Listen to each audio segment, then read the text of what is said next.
Big up, big up, big up, and welcome to the Liverpool 12th Man Show. Welcome back to all my people out there, all of my fellow Reds, and hello to the rivals and the neutrals as well that often hate but don't understand that this is the Liverpool family. We support each other. We always show true and true. And we appreciate the fact that you're with us today. So shout out to Abdul. Shout out to those that are going to be joining us shortly. Shout out to the panel that we will be having shortly join us as well.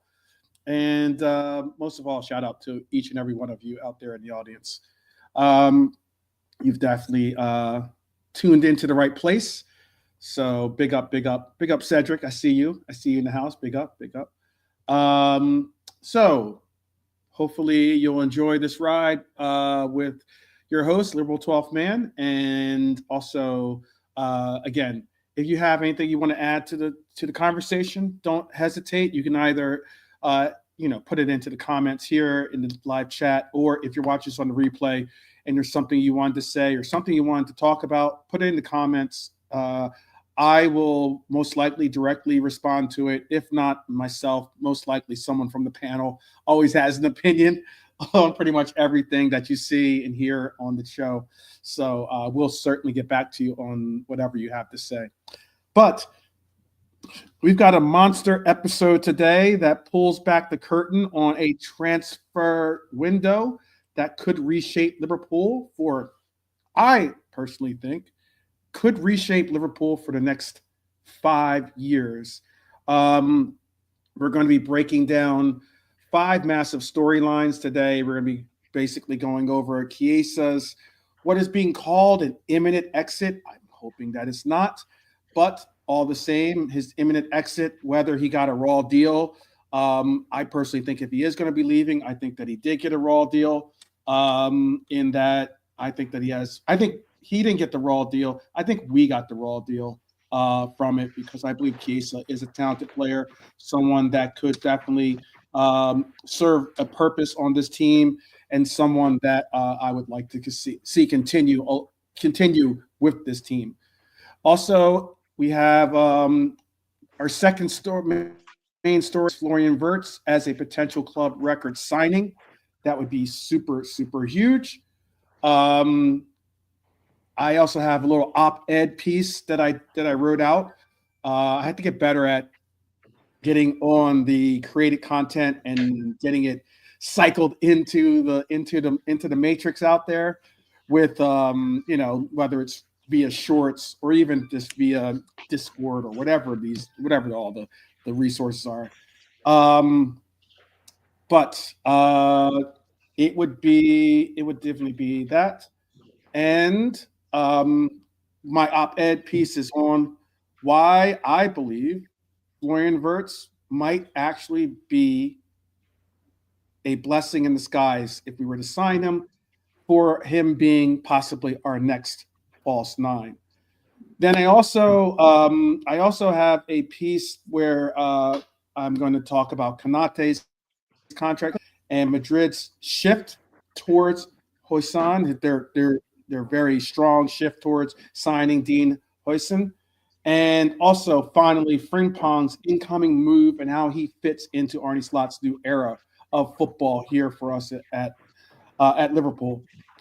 And then we'll also do a little quick segment on, little things like Nico Williams, Liam Delap, and give a proper Scouse happy birthday to one of our own. So let's start with a story that's a little bittersweet. Let's start with the story that's a little bittersweet. But before we do get the bittersweetness, let's get a little bit of the Irish sweetness, I guess, and bring in the Irishman into the conversation. Brian, how's your day going today? Yeah, I think I accidentally moved to Arizona or something about a month ago because we've had nothing but sunshine and blue skies here for about a month and it hasn't stopped. It's Right, not right. I live in Ireland. That shouldn't be happening. right. Today, another 21 degrees, blue skies, sunshine. It's beautiful. It's lovely. Can't get much better. Man. That can't be. It's we've actually had some really great weather here. Actually, to tell you the truth, it's like 87. I don't know. I'm trying to think of what that is in Celsius, but it's like 87 degrees Fahrenheit here. Um, right now, we're already past noon, so that's probably right around the max that we're going to see today. But 87 in the desert feels like nice. It's not too hot, and it's not definitely not cold. Uh, shout out, JK. Big up, JK. How are you doing today? I'm all good, bro. You cool, man? You cool? Yeah, Good to see you. good to see you too. Good to see you too. What we are doing today is we are talking about a little bittersweetness, I guess we'd call it. I think it's a bittersweetness because if it's true about what the reports are coming in, then I'm kind of upset, to be honest with you, that we're not going to properly see this player even really be given a true chance now that he's at his fitness level to be able to contribute consistently. And on top of that, with some of the outgoings, incomings, and some of the question marks of like being able to have players that have the creativity gene that that we see sometimes, whether it's through Salah or even through like Lucho. Chiesa's that guy for me, and it's being reported that Federico Chiesa is likely on his way back to Italy with Napoli pushing hard for a season-long loan that could become permanent. Napoli with an option to buy, but Liverpool want an obligation, and that's apparently what the holdup is.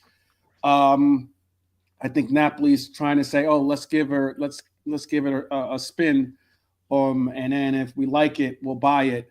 But that's not how it works. So, look, Chiesa did earn a Premier League winners medal this season, but if we're going to be honest, it's hard to celebrate a medal when you've only started 3 games. This is a player who came in with some serious pedigree from Juventus and looked sharp early, but something didn't click under Slot. There are some other reasons why I think he hasn't been given the real opportunity. Simply maybe just through our coach's philosophy and somewhat tactics of not necessarily relying on more than the core members of his squad. And here's why it stings to me as well, especially after a full season of working with our elite medical and conditioning team, Chiesa is finally fit. He's finally fit again. He has some explosiveness that we've seen. He has the sharp changes of direction. We've been able to see the creativity, the ability to create shots from pretty much anywhere on the pitch. It's all coming back. And now we're talking about selling him. So the question is, now what? I'm going to ask this of the panel. And the question is, was Chiesa mismanaged or simply not suited to Slot's system? Which one would you say it is? I'll start with you, JK. Mm-hmm. Was Chiesa mismanaged or was he just simply not suited to Arne Slot? Well, for me, I reckon he was mismanaged. A few of the players were sort of mismanaged by Slot. And that's sort of weird to see after we've had so many seasons in the club where we've never really had any players mismanaged, really. Stroppy faces hanging around, you know what I mean? And we had a few of them sort of faces this season. Mm-hmm. And I don't like that in the Liverpool squad. I want all players to be happy, even if it's for the fucking cameras. Who cares? As long as there's a vibe that they don't get sort of questioning their own ability, bro. And that's how I see it in football. People think being a football manager is sort of easy and that, but there's a lot of work into it to get the whole picture in, you know? And for me, the main one is that even though the guys are not starting, they should be treated like royalty in the same way the first 11 are treated. Because that one day, that guy who's sitting on the bench might come on and win you a game that wins you a trophy, what gives you a bonus, and that makes you keep your job for the next few seasons. Mm-hmm. It's a cycle. And that's how I see football, bro. And I don't like the way Slot has kept it sweet. I said it a while back. Slot has to keep it sweet with the squad. Even if you don't bloody use them, he has to keep it sweet. And you do that by giving them game time. And for me, there's been games where he could have sort of mixed it up a bit. And for me, the crucial game was that Southampton game. Preach, definitely. Yes. Definitely that game there. That for me was so weird. Even though we won it, it was just a weird game. And I was thinking, why are we going full strength here? We've got a big game coming up next week, 2 of them. So I'd rather play Endo and Jones and then Elliott against Southampton. You know what I mean, bro? Come on. That's common sense. Right. And if it ain't working, 65 minutes, chuck on to what's like McAllister and Gravenberch if you need to do it. You know, like them sort of little mistakes. So for me next season, bro, I just feel Chiesa wasn't treated right this season. We've seen bursts of energy from the lad, hence why a lot of fans want to see more of Chiesa. You know, if you don't see nothing, none of the fans are going to be saying we want to see Chiesa on the starting a game. You know, they'd be like, yeah, you know what, leave him on the bench, it's all right. We wouldn't be having this debate now. So Chiesa is, for me, one of them guys who has been sort of mismanaged this season. I've seen his face when that game, what game was it? Just a while back, Elliott got on, Endo got on, Darwin got on, everyone got on. Chiesa was there in the background thinking, there's 5 done now. I ain't going to get a game. And I seen his face. I was like, fuck, that was bad. That was bad. That hurt, man. Could you think that real quick, and I'll ask you this question. Could you think that maybe maybe one of the reasons why we're not necessarily giving him the opportunities towards the end of this run, now that he is fit, like I spoke on, and now that he is able to be a part of the conversation for some of these lineups, maybe it could be under the pretense that we're going to put these other players on in the shop window, but we're not necessarily actively looking to move you on. Maybe it's a case where they want to basically say, you know, well, yeah, let's put these players in, see if we can enhance their price tags. But the other players maybe with like Chiesa, you know, not getting minutes, maybe that's the reason. Or maybe there's something even more deeper than that. Maybe you invited Arnie round for dinner, spaghetti bolognese, and he went up to point. He's like, sod that, if you can't cook spaghetti bolognese, he ain't coming in my team. You know what I mean? Yeah. So, but I feel the guy's got talent, you know? I went over the moon when we brought him. I thought, okay, you know, I wasn't singing and dancing. But what I seen energy from the lad, which showed me he wants to score, he wants to shoot. And we've lacked that from our midfield, say, this season. You know? So I wonder if Slot will rethink that. But at the end of the day, it looks like Napoli, yeah. So fair play to him. I'll ask this then of Brian. Can you see him leading a new look midfield? Or would he struggle with the pace and intensity of what Arne Slot needs for us in the Premier League?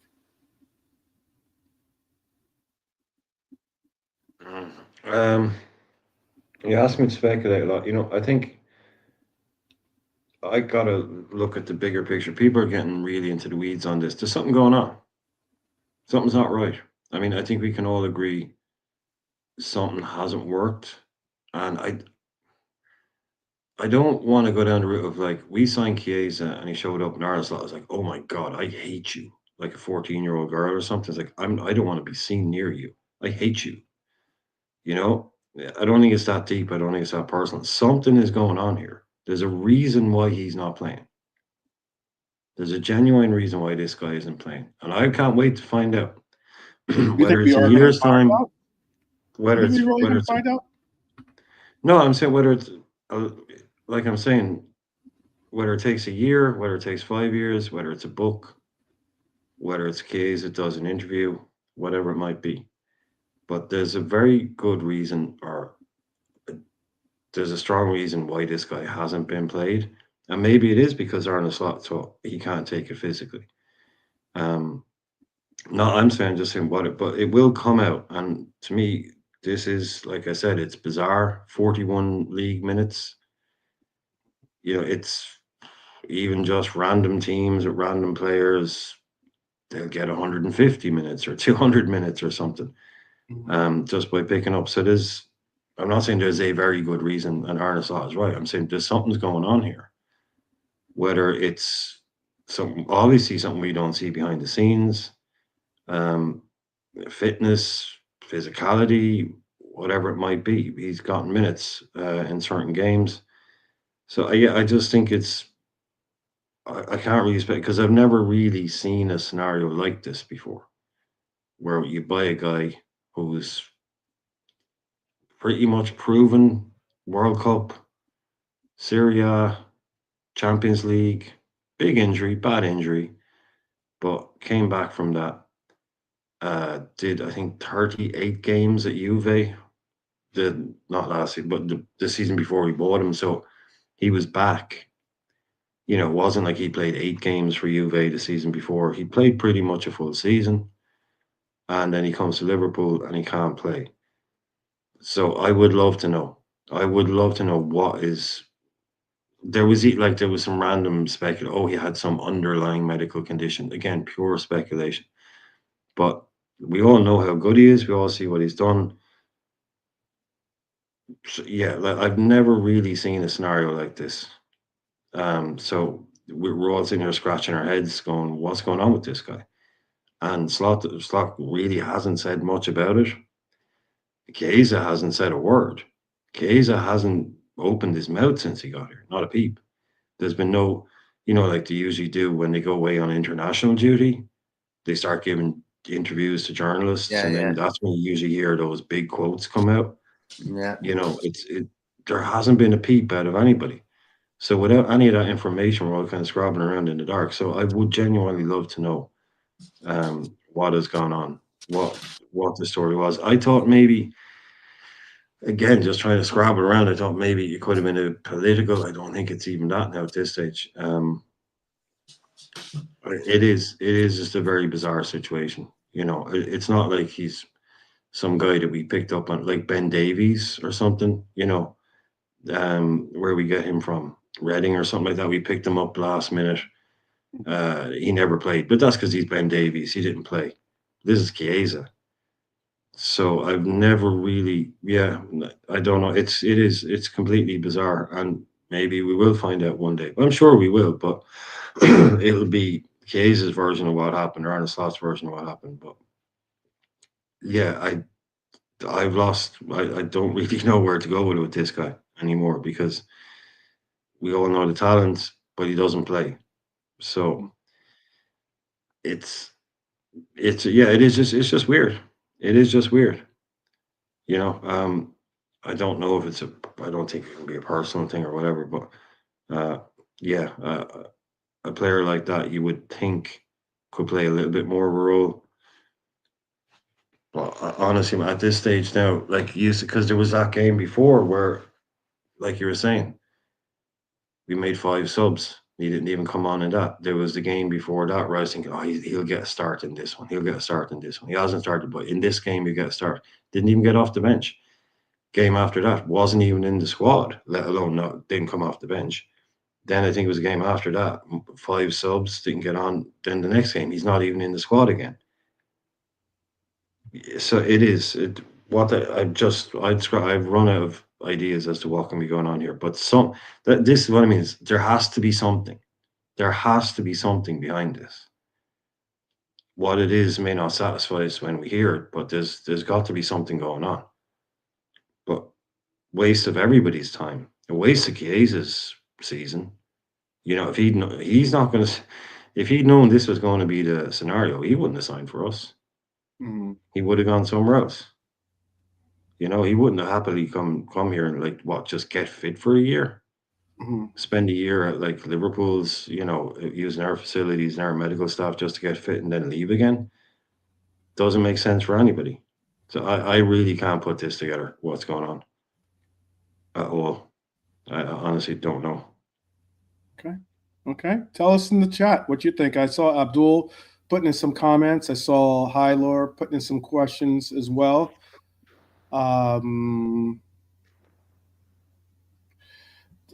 This is a question that, I mean, like, 'cause I know some people were saying the things that they were saying, and I agree with what Heiler has to say here too. He's asking, is the question, why would Hughes buy a player Slot didn't want to use? Isn't that strange that a club buys a player that the manager seems hell-bent on not using? And that's why when I do hear people say, oh, well, this wasn't Arne Slot signing. It was, or this wasn't this person, or this wasn't, excuse me, a signing meant for Arne Slot. No, the administration or the backroom staff that gets our players were fully involved in the decision making on purchasing this player. Arne Slot was fully on board as the manager at the time when that decision was made. So he had to have had some understanding or some acknowledgement that Chiesa was going to be a player that was not going to be fit for the very beginning of the season. He's a player that has a huge upside. I'm sure he understands what value Chiesa brings. And then also, I'm sure he had to have said, or probably asked, is this a player that you'd be interested in? Because, there's no point in signing him and letting him recuperate and get back to fitness, behind closed doors. And if we're going to ever eventually, or if we're going to look to try to, flip the house, basically is what people like to call it.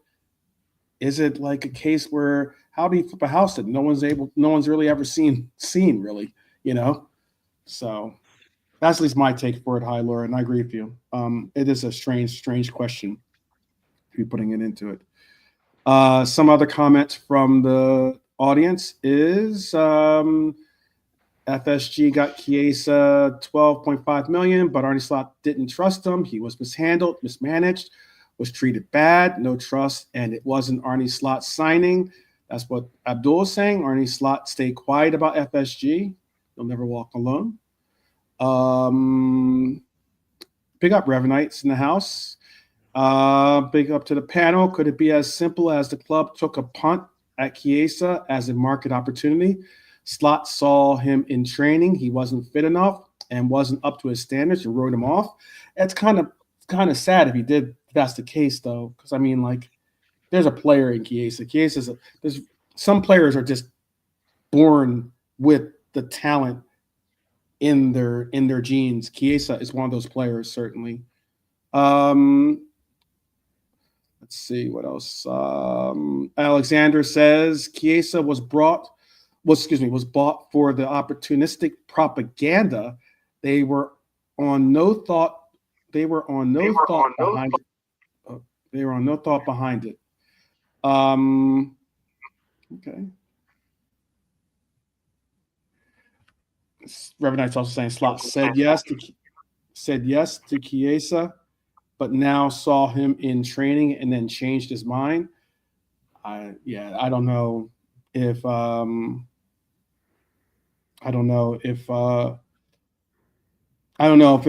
if seeing a player work back to fitness is exactly the most appropriate means to say this player is good enough or not.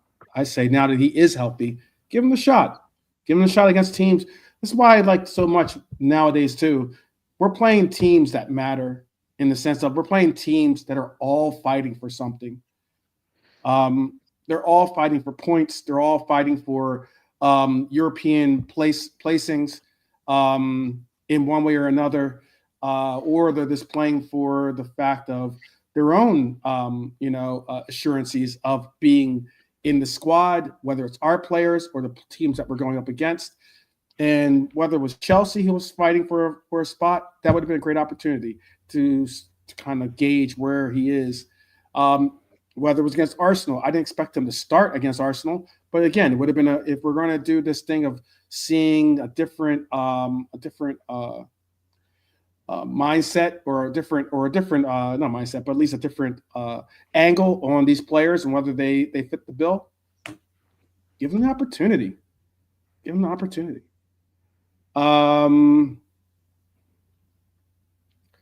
The league is dead. I don't see why Slot couldn't just play Chiesa up top when the strikers aren't showing anything different. Gravenite, there's a shout for that too. There's a very big shout for that. I don't necessarily know if the league is done. I think that's what you're trying to say, at least for us, from our perspective, if the league is done. But like I said, I don't believe it's done for a lot of players out there, or a lot of teams out there, I would say. And okay, there's some other discussion, but yeah. I don't think anyone answered my poll question, but I did put a poll question in there. Let's see if anyone did answer it. The truth will come out. Yes, it certainly will.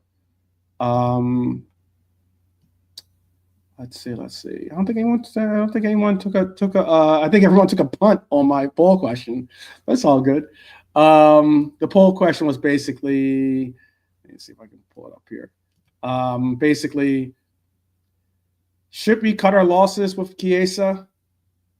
I don't know if it will be losses because I think we will get some type of return.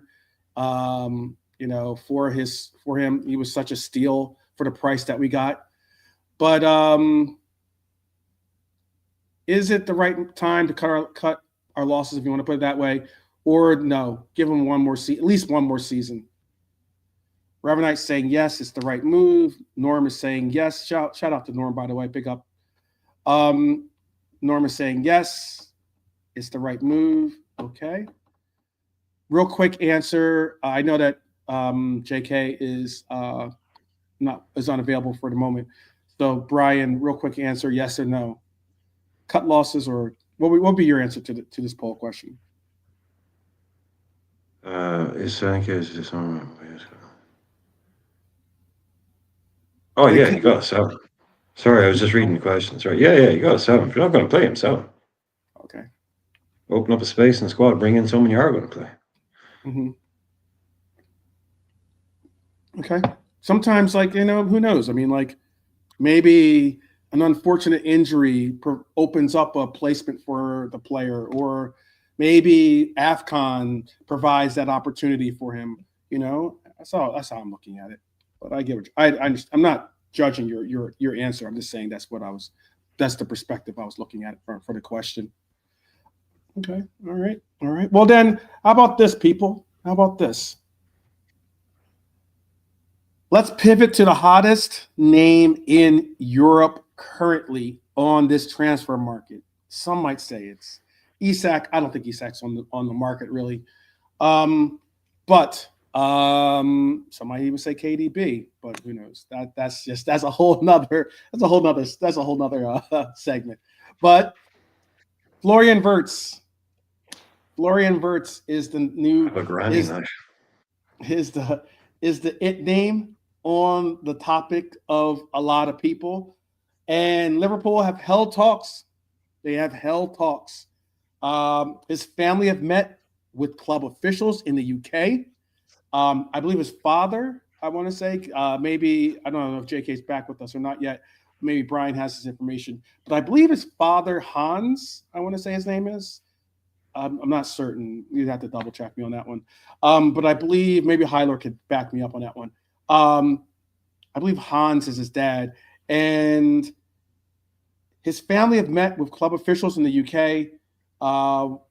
The speculation is, while Bayern and City are circling for the player, Liverpool believe there's a real chance here. Wirtz is 22, already a Bundesliga winner with Leverkusen, and he's one of the most complete attacking midfielders in Europe.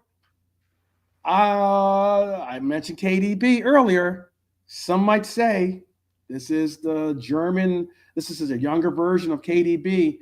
In the German sense, but maybe with a little bit more agility, guile in those tight spaces, maybe. But this won't come cheap. We're talking about 150 million euros. They're saying that's more than we spent on Van Dijk and Ali combined. So the question becomes: is this a luxury or a necessity?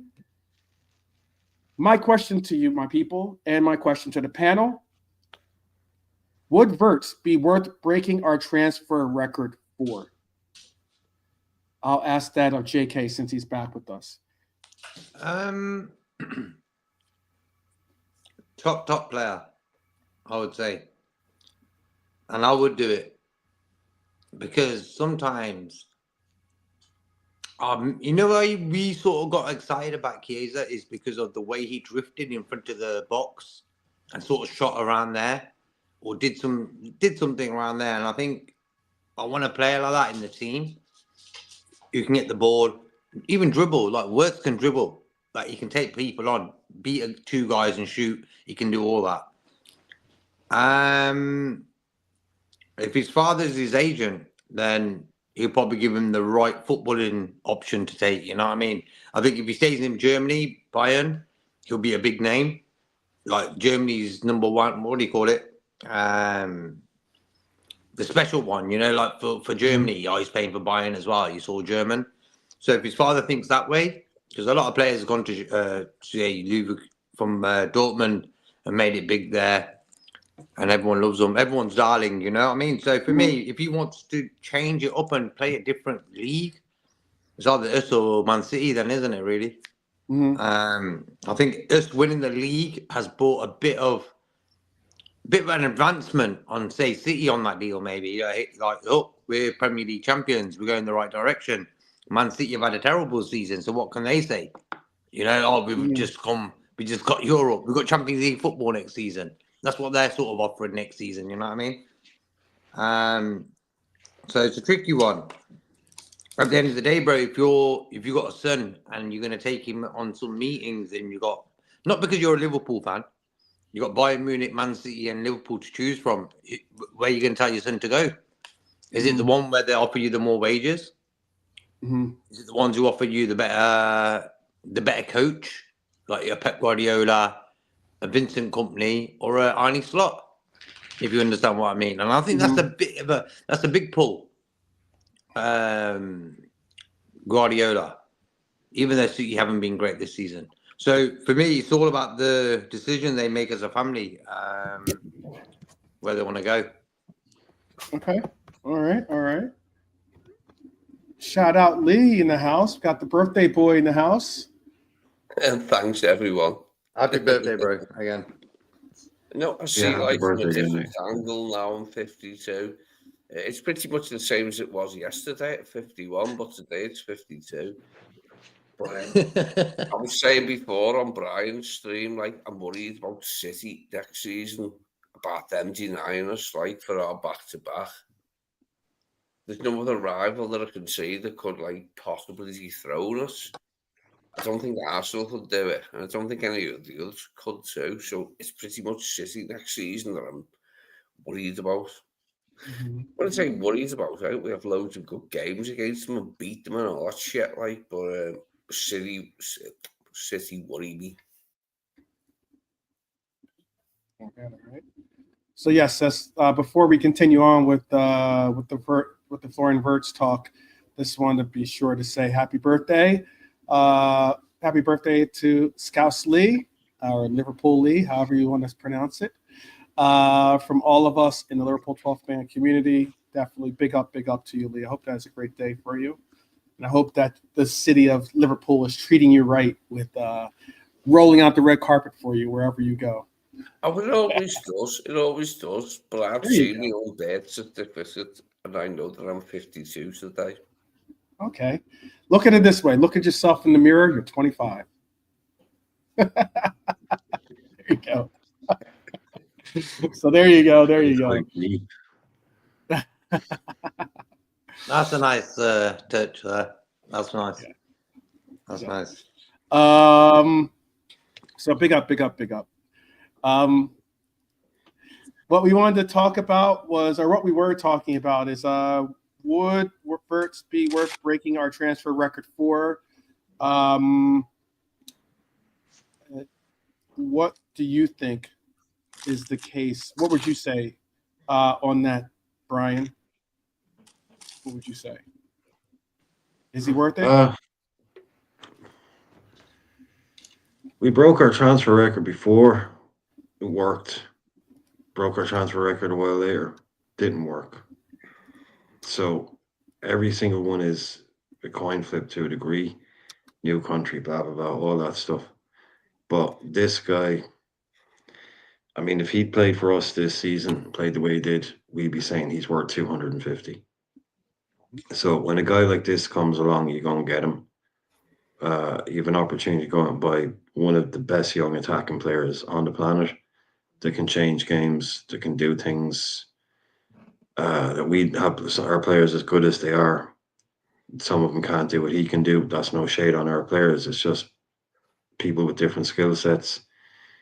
Whether it's breaking the record or not, you got to move with the times. You got to pay what things cost. You go down to the shop tomorrow. If you want something, prices have gone up. Mhm. If you want the best, you got to pay for the best. So Mhm. you go out there. If we have the money and we can afford to do it, like, you don't put yourself into debt, of course, but you go out and you get the best available, because that brings success. Hopefully, that brings more attention. That brings other players. That brings sponsorship money. That brings success, titles. Everything's worth it. So you've got probably a one-off shot, and I know that's why we're in the conversation with this kid, because we know how good he is. So if other people, what about this? What about that? If you're just talking about this in isolation, you 100%, you go out, you buy this guy tomorrow. Whether it's, I know there's a lot of numbers being thrown around. 150, it's not going to be 150. It's going to be north of 100 million. But you just go out and you do it.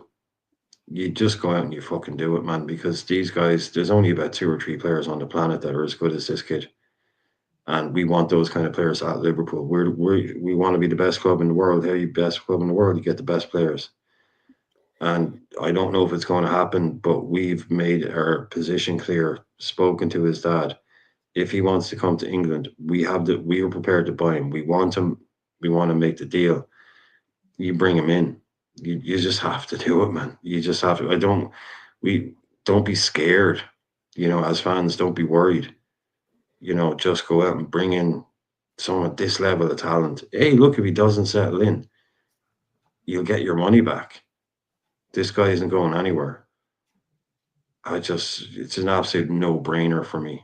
100% an absolute no-brainer, and it ups the level a notch. It says to the world that Liverpool won the Premier League, and now they're trying to improve, not just marginally. They're trying to improve by bringing in somebody like that.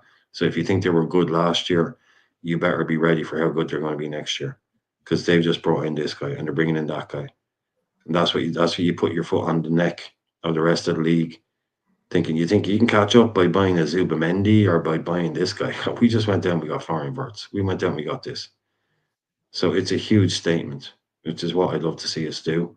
We don't often do that. We rarely do that. And now that we all speak about that opportunity. When you're at the top, that's your best opportunity, is to attract top players when you're at the top. So you strike while the iron is hot, and you bring in someone like that, and it's all good. He stays fit. He plays well. What a player. What a player. He can dribble. Best dribbler in Europe. Completed the most dribbles any player in Europe. He's got the X factor. He's got all those things. He's got the stuff that takes fans off their seat. You want to see kids like this play, create, dribble, score goals. He would bring us up a level, and fans would love watching this guy. And that's what we're in this for. We're not in this to be accountants. We're not in this to be specialists. We're in this to watch the game. And you see him play football. You see him in a red shirt, tearing teams apart at Anfield, passes, dribbles. What a player. Yeah, go out and do it. I'm not saying worry about the money there, and everybody will come back at me with stuff. But just go out and get the player. How about for you, Lee? How about for you, Lee? It works, yeah. It works, yeah. Made Okay. up. Yeah, it'd be made up if we could buy him, yeah. If we could get that one over the line, it'd be made up. Not sure what will happen, like, but there isn't much chance of it happening with I don't know. Anyway, I'd just like it if we bought him, yeah. It'd be good. Be fucking excellent. All right. We have Nalante in the house. Big up. Nice little. I like the avatar too. Shout out. Big shout out. what about for you as well, Delante? We're just speaking on Florian Wirtz. Is he a name that is worth breaking our transfer record for, or is that a little too much optimism in it? I'm thinking so. Big up to yourself, 12th. Big up the chat. As always, look, I'm going to be honest, man. Too much optimism.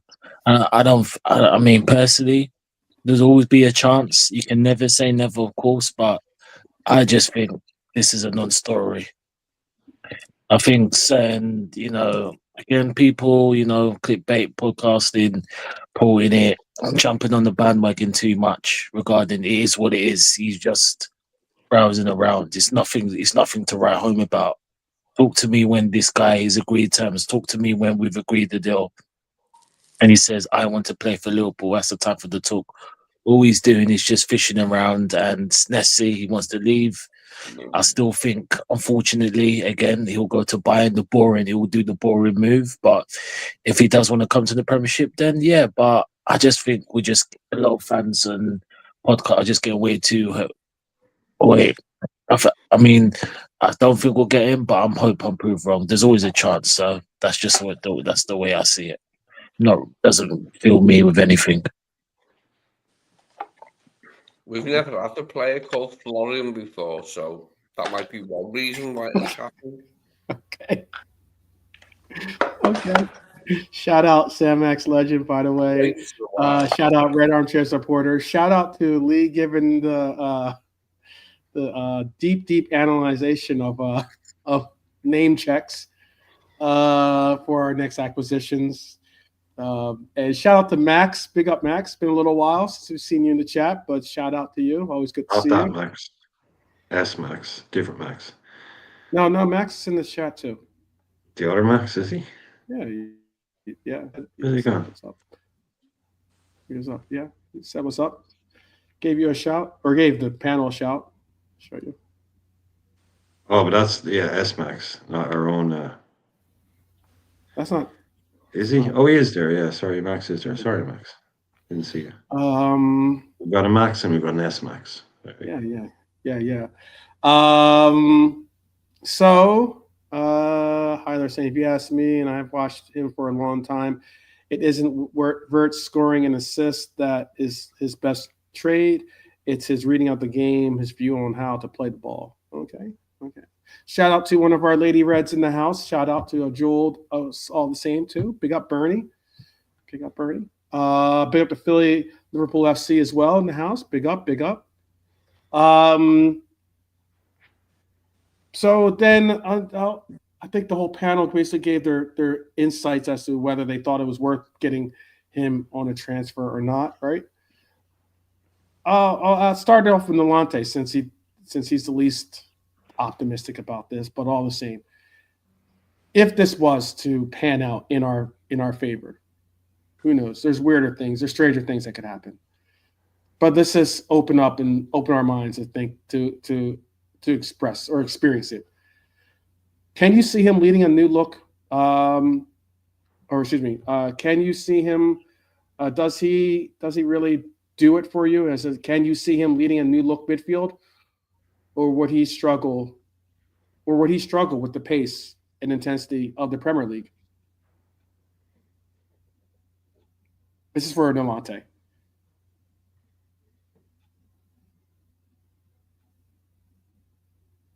If he's with us, maybe he's not with us. He's on the moot.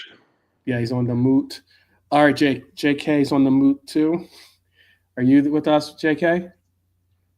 No, possibly so. Well, I'll say on that the kid. Thank you. The kid was someone on my radar before he got on my radar. It's someone who I'd been hearing an awful lot about and seen before he did his ACL. And it was like, everyone's for fuck's, bloody hell, typical amazing young player like Ansu Fati, bloody football. He gets his incredible young talents come along, and then he's 19 and he does a huge knee injury. As are we ever going to see the best of this guy again? They're just really depressing. And he comes back, he battles back, he gets back to full fitness, comes back to dominate the German Bundesliga, wins a league title. You know, that strength, physicality there. He's not the biggest, no, but that Yeah. mental strength to come back, to regain fitness, to do all of that and get like that, to me just speaks volumes for his mentality, his strength and mentality, to be able to come back, get his fitness back up, and to become the complete player again, to come back to the levels that he was. So I wouldn't have any issues worrying about him being able to stand up to the rigors of different things.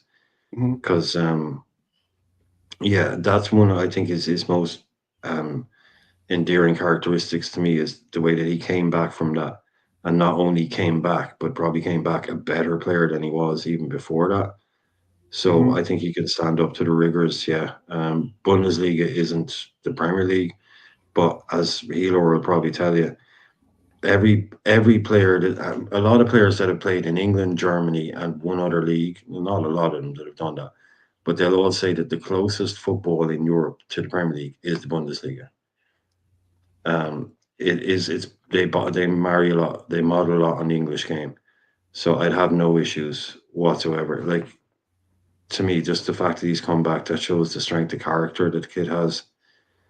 So I'd love to see him, you know, somebody try and bully him, because you try and bully him, Jack, he's just going to dribble past you. I just, yeah, he's got everything going for him. He got everything going for him. Okay. Okay. How about, let's see, Lee? How about for you, brother? What are you thinking? Do you think he can make it? Do you think? Because not always. Look, you know, your Kai Havertz, your Timo Werners. There are players that are were very coveted, very well, you know, spoken on from the German league, the Bundesliga, and you know, it's a matter of opinion as to whether some of those players have necessarily panned out to the level of expectations that was placed on their name. What do you think? Do you think Florian Wirtz is going to be basically a no-brainer? If we were able to get him, yeah, I think so. With the players we've already got, like, it is a no-brainer if we can get him. I think there'll be other players coming in as well, hopefully at the same time. But the players we've already got here, the things you could do with the players we've already got, like, because that Leverkusen seems all right, like, but there aren't many people there to help him, are there, like star names or that, like. So I think if he came here, yeah, he'd rip it up. I think. Okay. Okay. They went to Chelsea as well, by the way. So What's that? Chelsea tax. They went to the worst club on the planet. Okay. The strikers' graveyard, Chelsea. Okay. Where and when? Yeah, we're going to talk on some of those points that people are bringing up in the chat too. By the way, I asked the panel, or excuse me, I asked the chat what their ideas on what was a priority for us. Overwhelmingly, the answer. Let me bring up the question for you so you can actually see it. Let me find the question I put in there. This was the original question I asked. Which area should Liverpool prioritize with a big money signing this summer? I asked if they wanted an attacking midfielder, much like Florian Wirtz, or they wanted a striker. Maybe some might have the ideas of getting Isak and that, or someone else maybe. I asked if they wanted a center half. We're going to speak on one of those choices. We're going to speak on an alternative choice as well, someone that I think is on my radar as a possible selection. And also maybe even a right back who is also going to be in the topics of what I'm going to be bringing up in our segments coming up. Reverend said B, but A is very important too. Or I'll just keep the question up. Abdul said we need a center back, a CDM, and a number 9. Red Armchair supporters giving a shout out to Lee's birthday. Norm is saying striker if he had to choose off of that list. Dustin said striker, and he wants a player that I've been coveting for since ever since the moment that he was originally put into the mix, and that is Alvarez. Let's see. Alexander's saying also striker. Reverend, I think it's going to be 100 to 120 to get him in the door. Max is saying B. We need a striker. What's your quick answer to this? Let's just go quickly along the lines. Hopefully, JK and Nalante are back with us. JK just saw I see you off mute. What is your answer, real quick, to this? Striker for me. Striker. All right. Yeah. Easy done. Easy said. How about for you, Brian? Just going down the line here. Striker market is 10. So I do it in attacking midfield. Oh, okay. All right. Yeah, I think we can get we're not getting Isak, you know what I mean? So I think you'd be kind of wasting, if you get what I mean, if that makes sense. I think you get you could get a top player by spending bigger in attacking midfield, and then you could get a more cost effective center striker, if you know what I'm saying. Okay.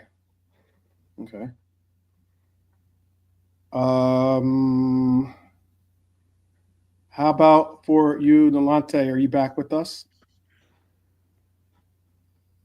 No? All right. Well, then let's go to Lee real quick for the answer. A, B, C, or D for you, Nalante. I'm going to be stronger at the back next season, if this is possible. So I'd go left back and centre back as the two priority areas. So you want to do what again and what? Say it one more time.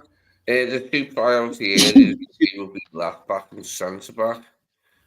I think we're going to buy strike. Everyone knows we're going to buy striker. I made it Nunes is going, so we'll have another one for them, and hopefully we'll have another one for Jota as well. If Saudi come in for hopefully.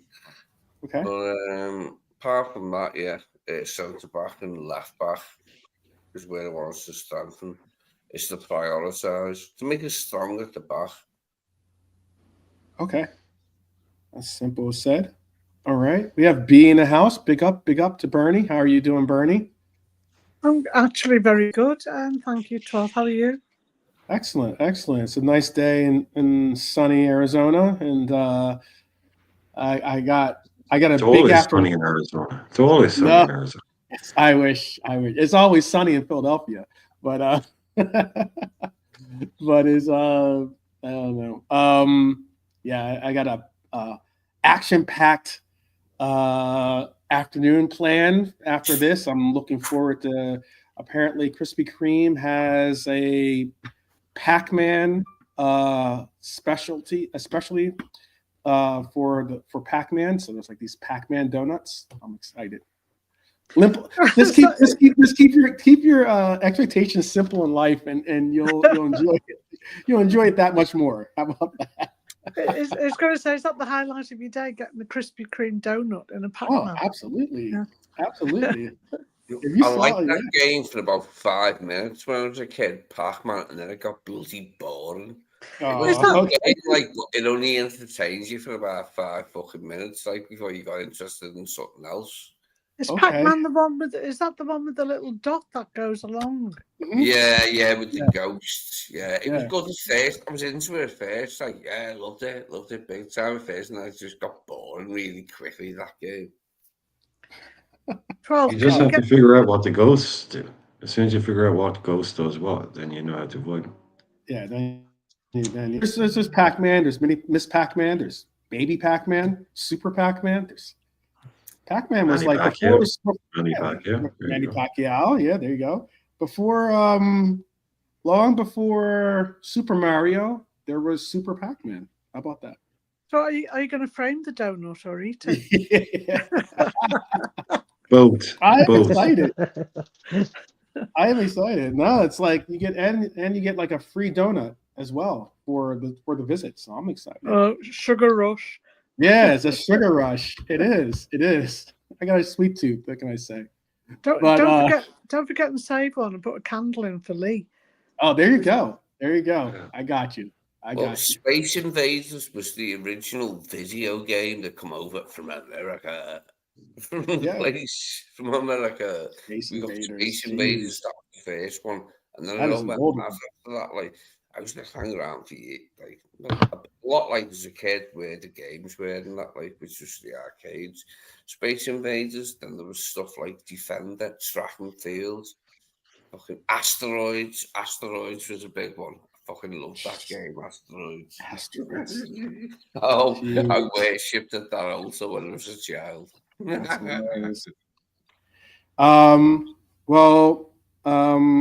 we get too deep into my Krispy Kreme, a little bit of a You say cream, not creme. cream. Is that a thing? Yeah, because some people go, is it Krispy Kreme or Krispy Kreme? No, I don't think anyone, at least on our side of the pond, they don't say Krispy Kreme. They say cream. Krispy Kreme. Yeah, it's because they don't spell it cream. It's KRE. So over it's here, KRME. Yeah, it's like people over here call it Krispy Kreme because they're trying to be posh. It's like it's Krispy Kreme. That's like saying, is it Target or is it Target? I get you. Yeah, I get my clothes at Target. Exactly. Yeah. Aren't you sophisticated? Yeah. Bernie, real quick before we move to the next segment, what would be your answer to this list here? What would be your interest if you're going for a big money signing? Well, obviously Isak, but ahead of him, it'd definitely be Florian Wirtz. Now that as soon as I heard that, I started looking him up, all his show reels and everything, and just think he's like the complete package, isn't he, at his age? So I don't think we're going to get him really, but at the back of my mind, I think, why not? Why shouldn't we? Mm-hmm. So he would be the guy that I'd like to get if we could. But up to a couple of weeks or months, well, up to last week, I didn't ever think we'd have any chance of getting him. But all of a sudden he's popped up. But you never know with clickbait too. It happens every year. Mm-hmm. Silly season. Yeah. Transfer silly season. There you go. Yeah, I guess that is one way of looking at it. Well, then, how about this then too? How we not necessarily move on from this topic, because there is something that I did put together. I do write op-eds on my own, and I'll just give you a little not a snippet, but like a synopsis of the op-ed that I wrote. And in the op-ed, I wrote Florian Wirtz. Could it be Arne Slot's secret plan to our need for offensive output at the 9? Here's I guess where you could say it's going to get really interesting. While most see Florian Wirtz as a number 10, there's growing talk behind the scenes that Arne Slot might deploy him if we were able to acquire his services as a false 9. The same way he used Danilo or even Santiago Jimenez at Feyenoord, he could be a player. It could be a player. Let me just make sure. I think Brian's talking to someone in the background. And Wirtz has played there before, by the way. He's played 15 times for Leverkusen, 7 goals, 7 assists at that number 9. He floats between the lines, drags defenders out of position, opens up space for wide players, something that we certainly would like to see happen, considering a lot of our output comes from our attackers like Salah or Lucha or even Cody. It's modern, it's fluid. And it's maybe the answer. This is just me speaking. It's maybe the answer of what Arne Slot is looking for. Sorry, Jeff. I'll be out for 5, but I'll be back. Okay. Okay. I'll be on mute, but I'll be back. Okay. Okay. No worries. Okay. But let's all be honest. most likely Darwin Nunez is on his way out, so we're going to definitely need a number 9 to, if not complement Hata, if he's going to remain as our number 9. Hata has issues with staying fit in the whole line, so we'll definitely need someone that can provide that kind of assurances in front of goal for us. Would Wirtz thrive as a false 9 in the Premier League? That's the basic question I would love to hear. I know JK is on mute, so I'll go ladies first. I'll ask Bernie, and then I'll ask Lee, and hopefully by then JK will be able to give us his man on the scene in Germany perspective. And tell us in the comment section too, please. Tell us in the comment section. Would Wirtz thrive as a false 9 in the Premier League? Or is the Premier League too much for him? I think he would. I think he'd be fine. I mean, he's obviously more mature than his years. He's playing like he's been playing for years when you look at him, and just remind me a little bit. Somebody said Coutinho. I think like he's sort of like a little bit like Coutinho, a little bit like Suarez, because it's that dribble where he can break through players, and he never misses his focus is clear, and he goes for it. So I think he could. Yeah, I'd take him in any position, but I'll rephrase that. Any striker's position at the moment. Okay. Dustin says he's not sure. Let's see. I think that's the only person that's answered the question so far. How about for you then, Lee? How about for you? Verge in the 9. If Bobby could pull it off, I'm sure Verge could as well. Okay. What would we call him? Flo, as for short. Flo for show. How about that? Hey, Flo. Hey, Flo. I just got back from the rodeo. There you go. Wow. Bernie doing a little impromptu rap right here. All right. All right. I haven't started yet. I'm just working one up for Lee's birthday. All right. We'll waiting to see what happens with that. All right. Shout out Dustin. Shout out to Bayesian Pops in the house. Big up. I'll ask this even bigger question for you, because we haven't really seen a outright striker since, I guess you could say, really Darwin is an outright striker, but we quickly soured from utilizing Darwin as our number 9, even despite him wearing that number on the back of his kit. Is there a shout to say that there has been a certifiable end towards Liverpool pursuing a traditional striker at the club?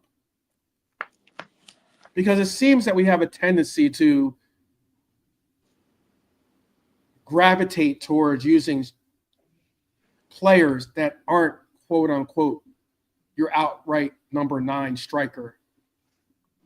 False 9, certainly. Whether it's obviously Bobby or whether it's Sadio, whether it's been Hata, all fantastic players, but you couldn't say none of those 3 players were ever really an outright number 9 for us. Darwin's the closest that we've ever gotten to that, and even so, it just happens that in the systems that we were running Darwin in, they're not really segmented towards number 9s, really. They're segmented towards more false number 9s, and that's why maybe a Julian Alvarez is the choice to go with.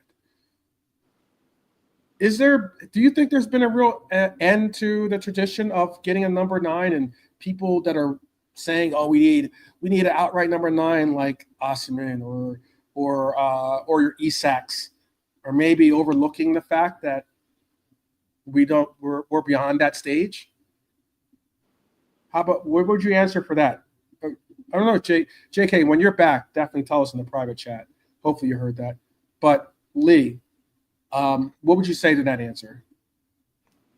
Yeah, I think there's lots of strikers, and Ottoman is one of those numbers, right? That, there's a lot of strikers who I think would prosper here, but whether it's going to happen or not, I don't know. I mean, Ottoman would be a good signing for us, I think. Cunha as well, he's another player of this season. It just depends what if we spend that amount of money on Wirtz, I said this, don't say it again. If we spend that amount of money on Wirtz, we're not going to have a lot of money to spend on other players.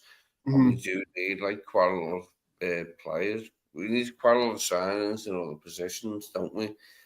And if Wirtz is going to cost 120 million or something, I just don't see where we're going to get the extra cash to buy as many players as we need this summer.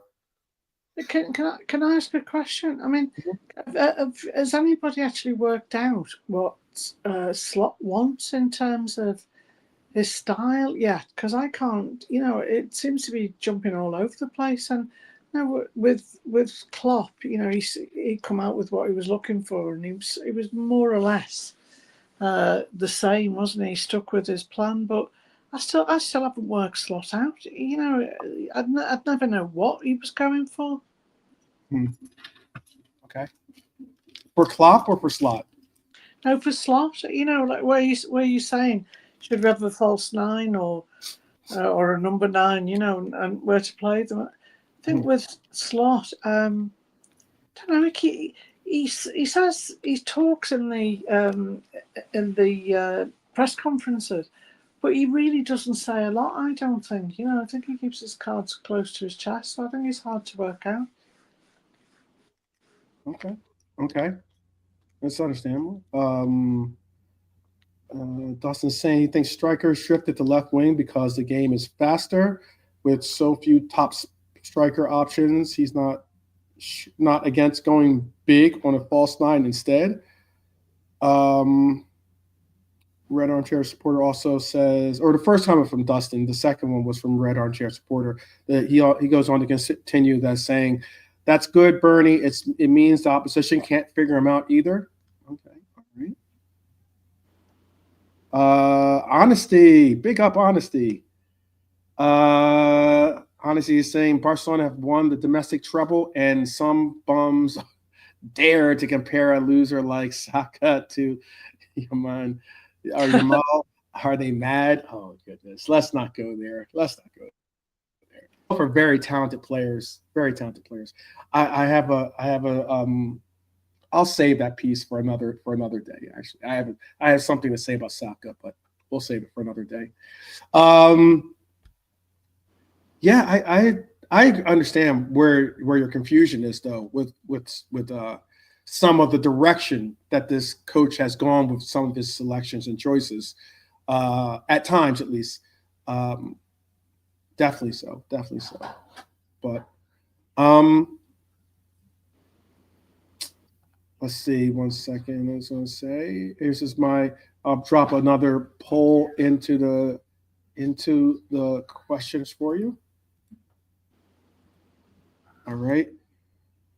Would you support Liverpool using a false 9 next season with Wirtz as the focal point, or would you want to get a outright number 9? I'm going to ask that up with. Okay, Bernie's still here. We lost Lee, but I'll ask Bernie that question. Oh, JK, you're back. Okay, let me ask Bernie the question first, and then JK, please give me your answers for that too. For would you support? Oh, let me put the poll question in here. There's no real poll answers, but would you support Liverpool using a false 9 next season? I already got Dustin's ideas for it.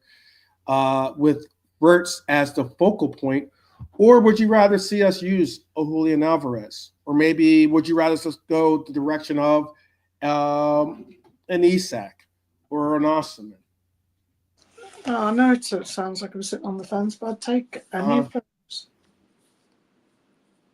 I'd take any of those because they're all talented. So I think they all complement us.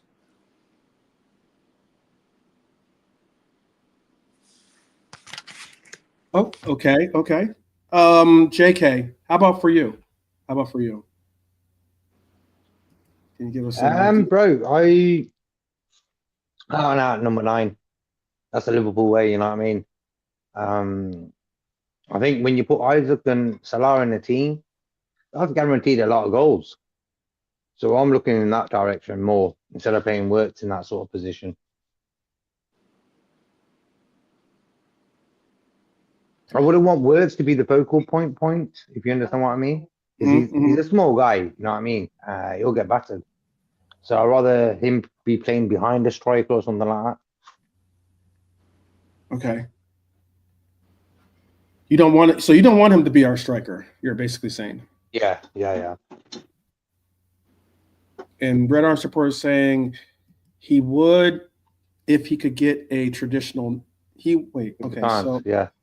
If we can't get a traditional 9, he would go with Florian Wirtz as our 9. Dustin says he'll take Alvarez because he believes he's a better fit for us. If not, he doesn't mind it. He prefers getting the right player for false 9 or striker. Okay. Honesty, tell us what you think too, brother. I'd love to see. Okay, he did it. My fault. For me, whatever Slot feels that we get best out of the team. But if you get Wirtz and you want to play a number 9, you can as well. So for me, he wouldn't mind it. All right. Pops has something for you, JK, as a statement or something you want to say to you. He said, big up, by the way, but he also said Wirtz won't be the focal point. He would get Cody and Lucho on the left, and Mo would love him on the right. Okay. Big up, Pops. How you cool, bro? Yeah, Wirtz is a good dribbler as well. And that's what I like about midfield type of guys who can dribble. And he can do that. And he's a good passer of the ball as well. Assist-wise, top. All-round good player. So focused, isn't he? You know, when you see him, his eyes are on the prize all the time. I love a player like that where they're so intense and they normally get what they want at the end of it. Okay. He's an excellent passer. He is certainly an excellent passer. But even when I say focal point, it could be looked at as also maybe even, the same way Bobby was a real focal point for us in the sense of being a link man or being the person that facilitates getting our wingers involved quite a bit. If the ball is, advanced in the final third. So yeah, it's something I'm excited if we could get him. I know the likelihood of it is not necessarily big or likely on a lot of people's lists, but stranger things have happened, people. Stranger things have happened. I think if Klopp was still here, we'd probably have a better chance. Because he's German, but also his personality. He's got a big personality, hasn't he? To attract players in. And although Slot's quieter, he's different personality, but I think we would have had more of a chance if Jurgen was here. Okay. Who knows? Maybe Frimpong. I mean, his fellow teammate tells him, "Hey, why don't we both go?" Yeah, could do. Go with the flow. Go with the flow. Yeah. Well, because that goes into our next segment because there's a big one here. Frimpong is almost done. 30 million pounds is what the release clause is being touted as. contract terms are agreed on. Let me repeat that. Contract terms are agreed on. So this movement on advancing this transfer is definitely going forward, people. We might be having a real player for us in Frimpong as our right back / right wing back, whatever you want to. Depends on the formation, depends on who you're speaking to. But he's dynamic, he's explosive. He fits Arne Slot's blueprint down to the bare minimum. I know he's not everyone's cup of tea. I get that. But again, make no mistake, this is a move to replace Trent Alexander-Arnold's attacking influence. What Frimpong lacks in passing range, because I don't think anyone has the passing range at right back that Trent Alexander-Arnold does. That's why when you hear sometimes the talk about, oh, he's not the best right back in the world, he's not this, he's not that. It really is a head shaker or a head scratcher for those who give your, as some of my European brethren like to say, you can give your head a wobble on that one. But let's not forget, he's already familiar with the player we just spoke on, Florian Wirtz, and the Leverkusen structure. If we get both, happy days, right? Slot's got the foundation of a new system right here. I spoke on it earlier. This could be the makings of the next at least half decade of Liverpool football being in just these two players alone. I'll ask you this. Will Frimpong be used like Trent, or is this a total tactical reset for you? JK, I'll ask you that. Will Frimpong be used like Trent? Or is it a total tactical reset? That's a tricky one. But look at the way our right back and left back have played this season. Not really pushing forward like under Klopp. Mm-hmm. So I'm a bit weary about that. You know? Could it be also, real quick, just a quick interjection? Why I say total tactical reset is because maybe it's because he could be when you look at Trent's not going to bring you that blistering pace on the wing. He's not going to be someone that can advance the ball the way that we see Gravenberch advance the ball or things like that, by utilizing his pace and being able to use his dribbling ability. He's going to have to utilize, with Trent utilizes his passing range. But with Frimpong, different story. So that's what I mean by could it be a tactical reset there? I know what you mean. But for me, the price gives me that. If he's costing 80-90 million, that's a different story. But the price-wise, there's no brainer for me. Mm-hmm. Okay. So, but I just feel, I just don't think Slot's more of an attacking guy than Klopp. Hence why I don't want him to really pull his reins, on the horse, like on the players. I want them to go full pelt sometimes. So we'll have to see with Frimpong how he gets on. Mm-hmm. Okay. How about for you, Bernie? I'll ask you this, actually. Is Connor Bradley still in the first team picture if we get Frimpong? Or is it vice versa? Yeah, I was just thinking of that while JK was talking.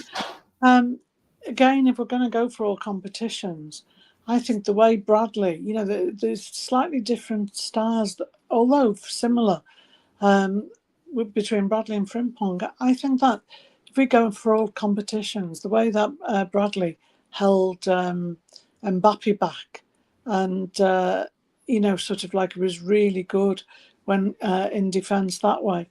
I think there'll be times where he'll utilise both of them, depending on who we're playing and the style of play. Okay.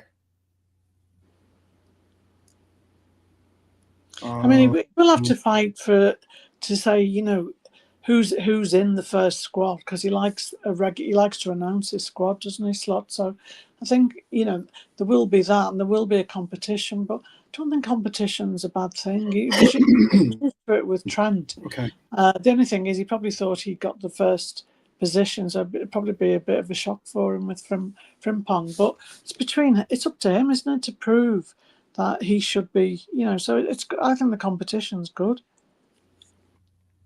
Okay. I'm seeing in the chat about Frimpong slash right wing when Mo is at AFCON, or is Chiesa staying? I hope Chiesa stays, Pops. Red Armchair Supporter is saying, and that has nothing to do with sentiment, by the way. Obviously, we haven't seen the player necessarily build any real, any foundation for to say that it's, that's a sentimental take or something. It's more so, I just think the player is an excellent player. And Slot's already stated that he is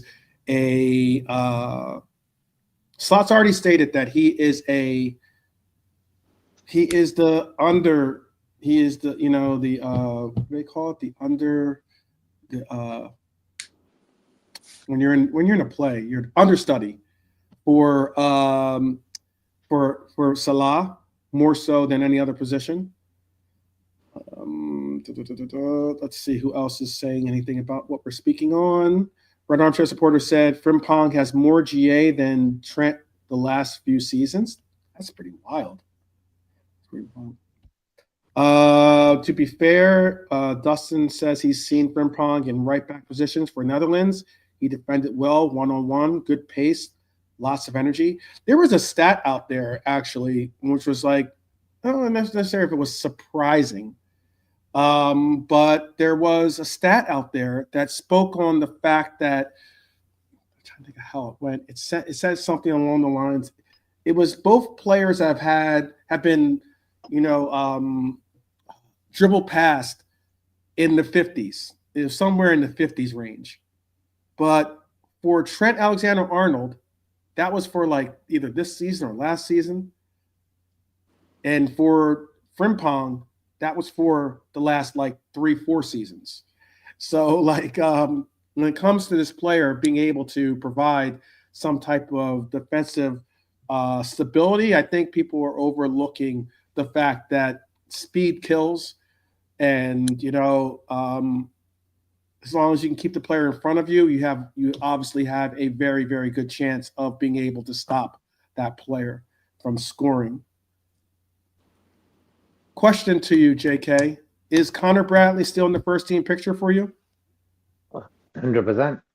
Top player, young, sports Liverpool. For me, the amount of games we're going to have, we need them two top right back to do the workload.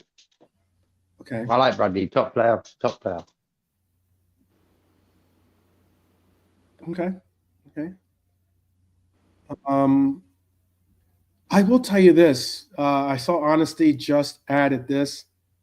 Liverpool have entered the race to sign Chelsea striker Christopher Nkunku, according to Foot Mercata. I don't think that's just probably just clickbait. But I tell you what else is clickbait is a slightly it's not necessarily it's slightly off topic in that it's not about the right back, it's about the left back. But speaking on Chelsea, there was talk, or there was someone, I forget who it was, I got to think of who it was, but there was a pundit out there that is pushing Liverpool, emphasizing for Liverpool to sign Cucurella from Chelsea as our left back choice. Now, I don't know why this name or why this player is the choice for them at that role. I'd have to look. Maybe Honesty could tell us, because I know Honesty, it gets to see a lot of same feeds and same different rumors out there for certain players. But there was an actual article out there emphasizing, the pundit was emphasizing that despite our efforts to go get Kirkes, despite the fact that we could even get maybe a 8 Nori from the Wolves, or he was emphasizing that we should go out and get Cucurella. I don't understand it. I don't know if everyone agrees with it or not. I mean, Bernie, would you basically rubber stamp us getting Cucurella if that's the name that we want to go after? There's also Hato. Yeah, it's just Hato's a different name too out there. That's out there. But Well, it's just that you'd probably get nicknamed Cucaracha. yeah, Cucurella is very good. No, I mean, to be honest, no, not for me. I mean, it doesn't excite me in any way, to be honest with you. I can't see how he would enhance us. Okay. Bohemian Maxidi, I guess. Okay.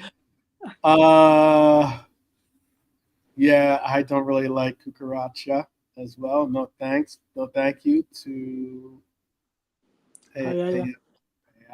I guess that's how it's pronounced. Glenn Johnson. Oh, it was Glenn Johnson. Yeah, so there you go. It was Glenn Johnson who said it. So that's Liverpool. That's a a man with a Liverpool perspective and a Liverpool pedigree. He said this. He said, Glenn Johnson said, if I were Liverpool, I would be doing everything I could to sign Marc Cucurella. He would be my first choice for a Robertson replacement. Yeah, go ahead. Go ahead, Bernie. No, I was just going to say, Glenn Johnson, I know, don't get me wrong, I know he did play some good games for us and he scored some good goals, but he definitely wasn't like a superstar for us. So I don't think I would take his opinion too heavily. No, not really on that. But I mean, honestly, as you said, I'd rather have Albert Moreno, and he wasn't the best, was he? Very true. Thankfully, Glenn Johnson isn't at Liverpool. That's what Red Archer supporters say. Because Johnson always overcrossed. That's Max. Johnson should have opened his mouth because now he's about to be destroyed. I know. Yeah.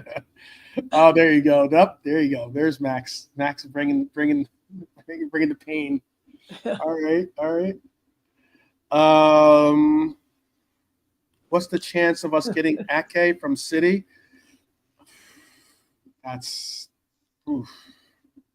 I couldn't see that. Could you? I couldn't see that. I mean, the one unique thing, I get it. I got you on that, Norm. The one thing I do see a tendency, especially when it comes to a lot of these names that are being linked to us, is that if it's a Dutch-born player, the likelihood of him joining the team seems to be more prevalent in the minds of a lot of these people. It is what it is with that. Just have a look at what Armchair's just put. What did he say? The Johnson head above the what? For the first time in 10 years didn't go up. Okay, I got you. Okay. Even Moreno was better at going forward, but could not defend. Oh wow, Moreno still getting. Yeah, Kirk, I know I'm saying about Kirk, because everybody's saying Kirk, because aren't they? He'd suit us. Mm-hmm. Kirk is pretty much the hands-on. We're about to get into what Honesty just put down there. are, but I'll put this in as just, laughs and giggles. I'll put this audience poll in there. You guys can answer it at your will. And sure.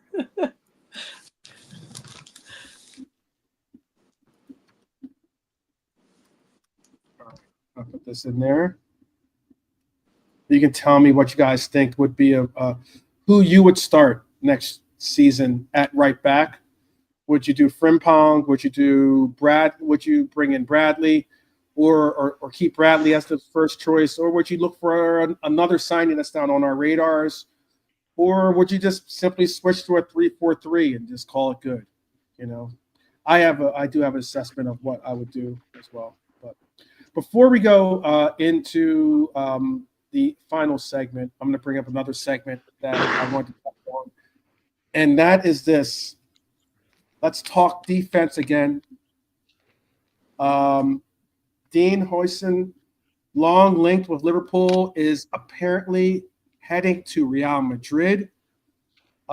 He's only 20 years old, but Madrid are paying the 50, or looking more likely to be paying the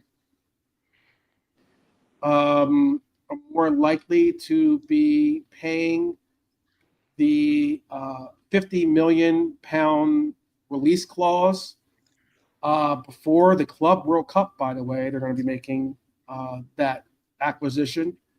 This has two main effects. We would obviously be missing out on a talented young center half, excuse me. It would maybe take some of the pressure off of the Konate situation, in that we would have probably more cash to up whatever is the price that Konate is looking to ascertain for his salary. Madrid have been sniffing around Ibu as a long-term partner for Rudiger, but now the interest might be cooling. Liverpool are negotiating a contract extension, as I spoke on. There is some sizable distance in the wage evaluation. But if Madrid are off the table, maybe Konate stays, and we avoid a full rebuild at the right center half position.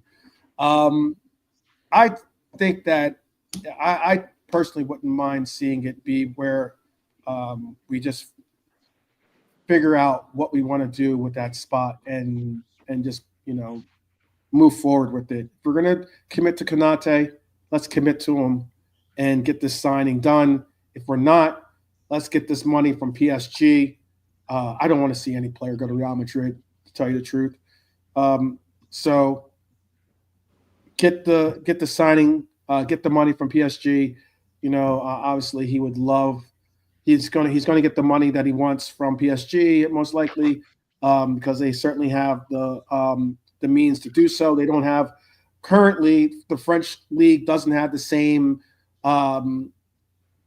structural constraints or financial structural constraints that you see in the Premier League.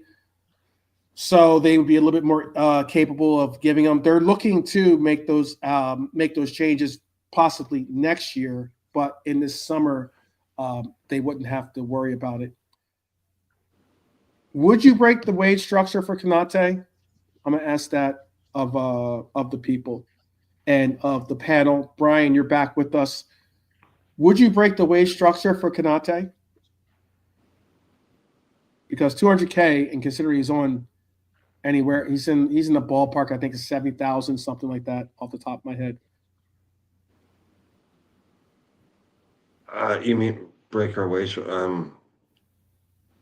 Because we're not obviously looking. We're not. If it wasn't a problem or issue, if we didn't already evaluate Ibu at $200K, we would have already gotten the deal done, and it would have been next subject. But he wants 200. The reports are that he wants 200,000. The reports are that our wage that we're offering him is not what that would be likely. of doing. I love Pops. Pops loves. Pops is a finance guy too. I think he does accounting, I think, or something along those lines. He knows what I mean. Taiwo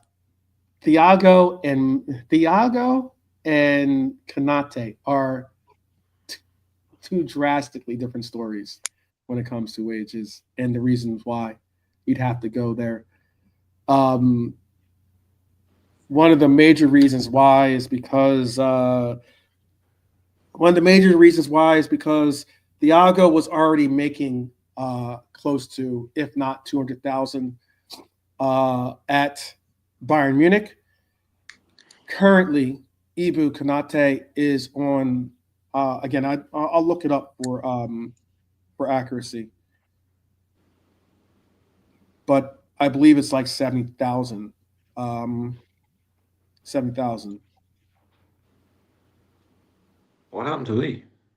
I guess Tracy came over early. I have no idea. It is his birthday, so. Well, Norm was saying he was going to send him a strippogram order, so maybe that. Oh, maybe that popped up at the door. Who knows? He knows. Well, something popped up, but yeah. 12. What you just saying then about Konate? Can I just say something? Trent, we were saying about Bellingham, getting in the ear of Trent. Well, Trent could start getting in the ear of our players as well. If Madrid, it could be like a secret assassin, if Madrid said we'd like this player, have a word. Because I think now that the team's been broken in that, we've lost one of our big players.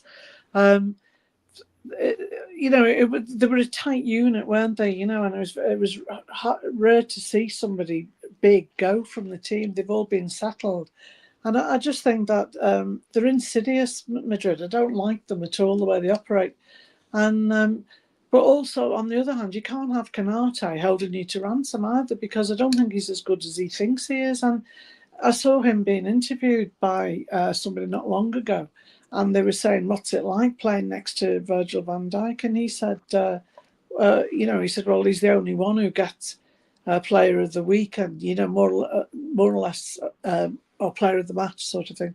And there are others of us as well, but he's the only defender that gets it. And you could read between the lines, he's very disgruntled. He thinks he's not being recognised, and you can see that in his face a few times as well. And I do like him, and I think he's a good player, and he probably is on very low money. But I just don't think we should allow him to hold us to ransom, because I think he might walk anyway. Yeah, quite possibly.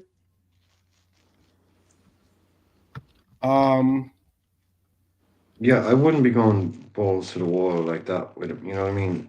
Giving him 200K because he wants 200K. I'm with Barney. That's over three. That's nearly 3 times his current salary. I know, like JK said here. He was mentioned earlier on, and he likes to mention how you and him were always saying. I mean, there was a few of us in the same boat, but that he just wasn't staying fit enough, and you were happy to sell him. I was saying the same thing. Oh, at that moment of where he like, for instance, where he played before the start of last season. Yeah, he got injured. For instance, at one point in the season last year, I'll give you a scenario. At one point in the season, he got injured, right? And we didn't play him for Liverpool. He then went back to the national team and played. Then came back to Liverpool and didn't play. And this was during the Jurgen Klopp era too, by the way. That was frustrating. That was beyond frustrating. And he didn't not only play, he not only, it wasn't like he got injured in that game. He played for France. He played a full 90. And this is during obviously international break, but this is during our season. And I'm like, wait a minute. So you're fit enough to play for the national team, but you're not fit enough to play for Liverpool. Okay. JK. Yeah. Or go finish your thought. I interrupted you, Brian. I'm sorry. No, I don't want to see the guy like you were speaking on the other night. You know, these players now are taking advantage of running their contracts down. You know, so I think he should. I think to me if I'd be coming in, look, mate, are you trying to blackmail me basically for 200K a week by saying you give me what I want or else I leave on a free? Mhm. Like, if you're coming in saying you give me what I want or else I'll leave on a free, well, there's a fucking taxi outside with your name on it, mate. You don't come in here and try and hold this club to ransom. You know, if that's your thinking, if that's your no, again, this is me trying to get inside someone else's head, but I don't think he's as good as Pops is saying. I don't think he's our captain for the next 5, 6, 7 years. I think he's good, but he's not be all and end all top defender. But he also knows that the last thing we need now is to have to lose another player. He's holding all the cards right now because we already need a new centre half. If he was to leave, then we'd need two. And how much money are we going to have to spend then? Because he'll leave for like 30 million because he's only got a year left, but he's going to cost 60, 70 to replace. Milenkovic, Bastone,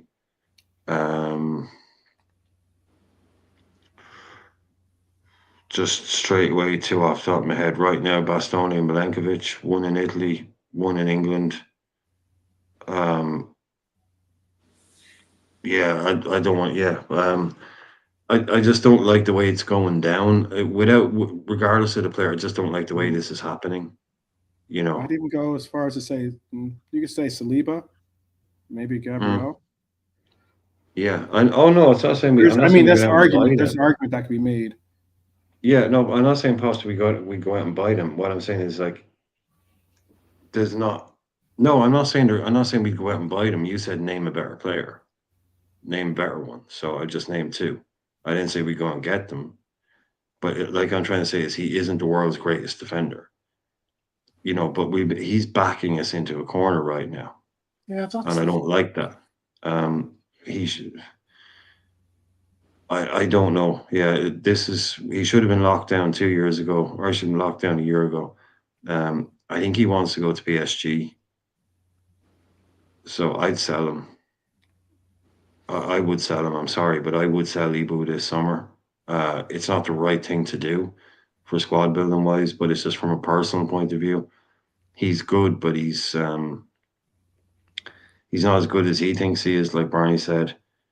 And I would sell him because I don't like the way he's maneuvered this, and I don't like some of the comments that have been made. So, and he's never utterly convinced me. So, yeah, I would sell him basically and get as much money for him as possible, bite the bullet and move on. But that's not going to happen. That's not going to happen. You know, we need him to sign on again, give him 150, 160 and sell him in 2 years to PSG. PSG want him to be the spearhead of their, new French defense. France captain, youngish player, and if that's what he wants, then he should move. But yeah, I've never been utterly and completely convinced about Ibu Konate. I'm sorry, but yeah, I'm going to give you honest answers. I'd sell the guy tomorrow. I think he's got like the green eye, of jealousy for Verge. I just think he's, he you never see him like a camaraderie with Verge, like you like Matip used to. And don't get me wrong, I think he's a good defender, Ibu, and I would pay him a fair amount, but it's like you said, Brian, being backed into a corner isn't because everybody else that wants to do it and the team gets ruined. You can't have that. You've got to pay him what he's worth and he's got to accept it or look to go. Make him a fair offer, but don't be dictated to by his thing. You got to be a bigger club. I know there's all kinds of angles on this. There's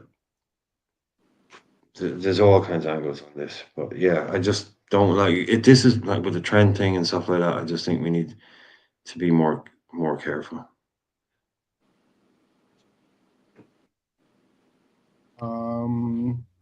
So every player that wants a new deal because we don't like how they speak or move, sell them. But we forget how many times Ibu said he loves the club, come back early from injury to help us. Okay, all right, all right. I don't know if that's necessarily what Brian's saying, but I don't think that's what I'm saying either. When it comes to Ibu, it's interesting because I'm not saying that Ibu isn't a talented player. I think he's one of the best center halves in England, one of the best center halves in the world. I also know that Ibu has had some ups and downs with his injury record. And he's had some very notable, quote unquote, bozo moments, I guess. Some have put. I think there's an immense amount of upside when it comes to Ibu. I think there's still an immense side of possible promise left in Ibu's ceiling. I don't know if he's necessarily reached his ceiling. But it will be very interesting if we meet the player's evaluation. Because I mean, like, look, let's be honest. I get when people are saying, "No, don't mess with people's money," or don't speak on their money. I mean, like, look, we can all have an opinion, So when it comes to saying, "Would you pay this or would you not pay it?" It's just you have an opinion, looking at it from a perspective from an executive perspective, and then when it comes to this particular player. The biggest thing that was a downside, I say downsize. What is the word I'm looking at? A downturn for me with Ibu has always been his availability. If Ibu is available, I think he could be and is one of the best center halves in the world. But if he's not available, what are we talking about here? What are we talking about? And I'll just land this last point. Brian can back me up on at least that I said this. I said that one of the biggest features or factors in why we were so vulnerable the last couple of years of Klopp was because of the inconsistency we had at finding a center half partner that could stay healthy to be a partner for Virgil van Dijk. Arsenal had that partnership in their center halves. Those 2 years they went, back to back. I know they're going to go now 3 times in second place, but those 2 years previous to this year, they had a consistent run of having Saliba and Gabriel as a center half pairing. And they played a bag of games together. That was a major difference. If we had that consistency, maybe we're talking about different circumstances for us in the trophy cabinet. That's just my opinion. That's my opinion. And I tell us what if Pops keeps asking me why was Ibu not available? Why was he not available? Because he was injured? I don't know what else you would want from that. Elaborate your point for us, if you will, Pops. I know you're typing, but if you could. And anyone else in the chat, tell us what you're thinking. Bernie, you want to say something? And then JK, you want to say something too? Go ahead, Bernie. It's not that. I don't want everybody to think that. I've got a downer on Konate because I happen to like him. And that. But you see signs you see body language of certain players were off the pitch. When they're talking about the club, and his aren't right at the moment for me. And I'd like to see the original Ibu. Now he might have a good beef, because maybe he's not paid enough, and maybe we've been unfair to him, and then he should be paid well if that's the case, and I haven't got a problem with that. But it's as I said before, it's the demanding I don't like, because other players then think if he gets what he wants, then other players start demanding, and then all of a sudden you haven't got a happy dressing room, and they're all discussing money. And we've never had that, under Klopp anyway. He kept them all happy. So it's just worth watching to see. I don't want to lose him. Definitely don't want to lose him, but I certainly wouldn't give in to him his demands. Pay him what he's worth. Okay. JK.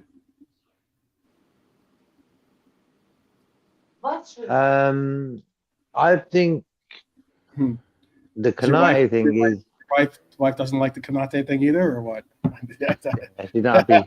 Just let him go. Not happy. Okay. With his performances and his concentration levels, for me, that's the main point. His concentration levels. Look at the goal the other day against Arsenal, what Robertson scored. It was marginal that if Robertson was onside, but for me, it would have been a goal because Konate, if he didn't do what he did, it was a clean goal. So for me, it's moments like that. He has to use his brain a bit more. And I also think what Bernadette says about he looks at Virgil, and jealousy happens in humans. There might be teammates, but Konate probably says, I want to be the main guy for Liverpool at the back. But for me, you're going to get there if you don't show it. No, I apologize for interjecting too soon there. I guess because I saw something in the chat. Trudon, big up Trudon, big up to, I saw someone else just chime in too. Big up to Trudon, big up to Dara in the house as well. Trudon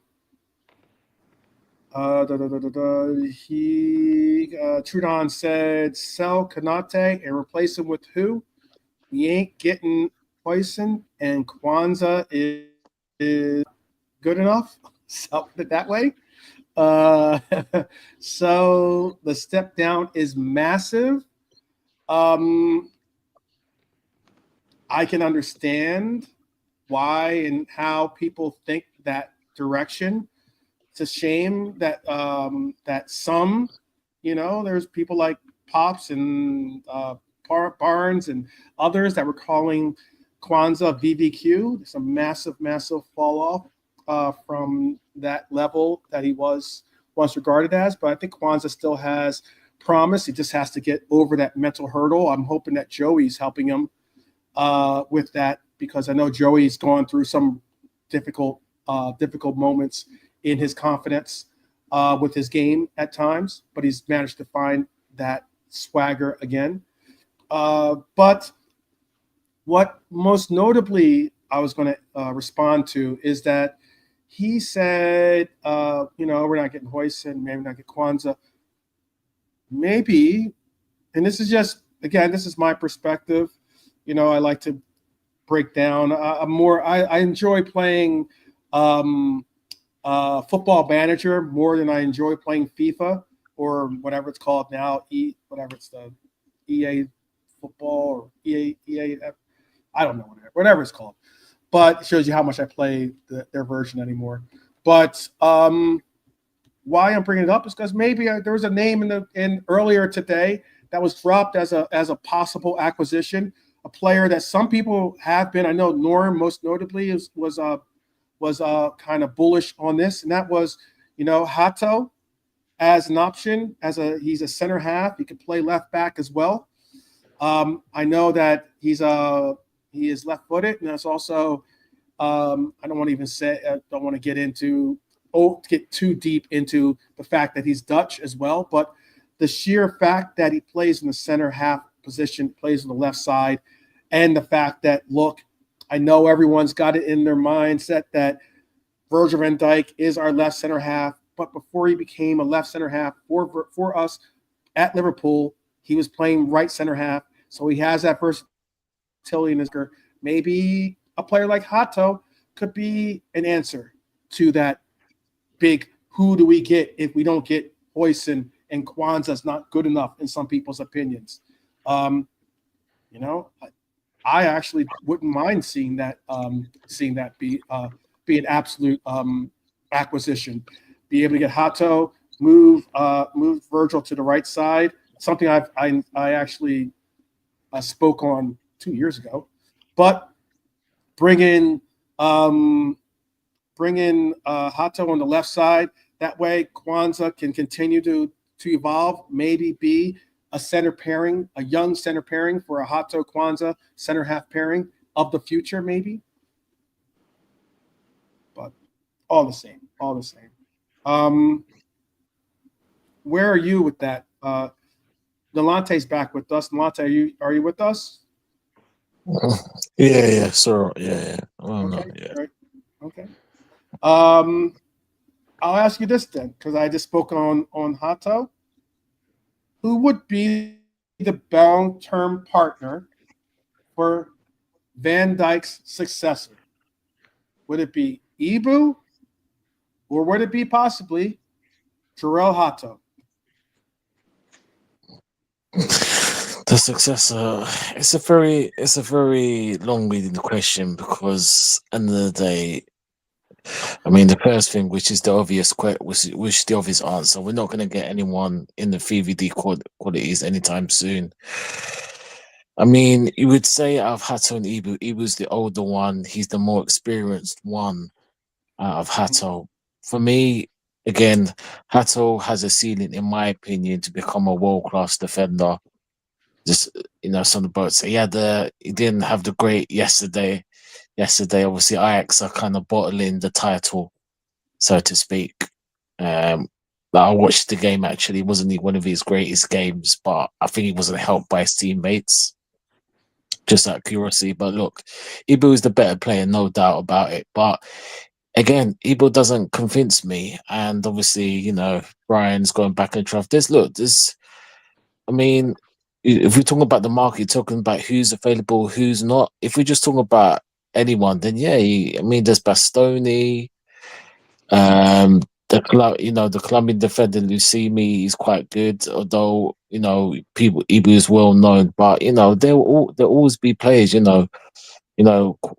if Joey was fit, and again, he probably won't. It's not going to happen now, but if he was fit, then we would be talking about Ibu. I don't think if Ibu goes, issue would be an issue if Joey was fit. But it just is what it is at the moment. I mean, if Ibu goes, if he doesn't want to sign the contract, then let him go in it.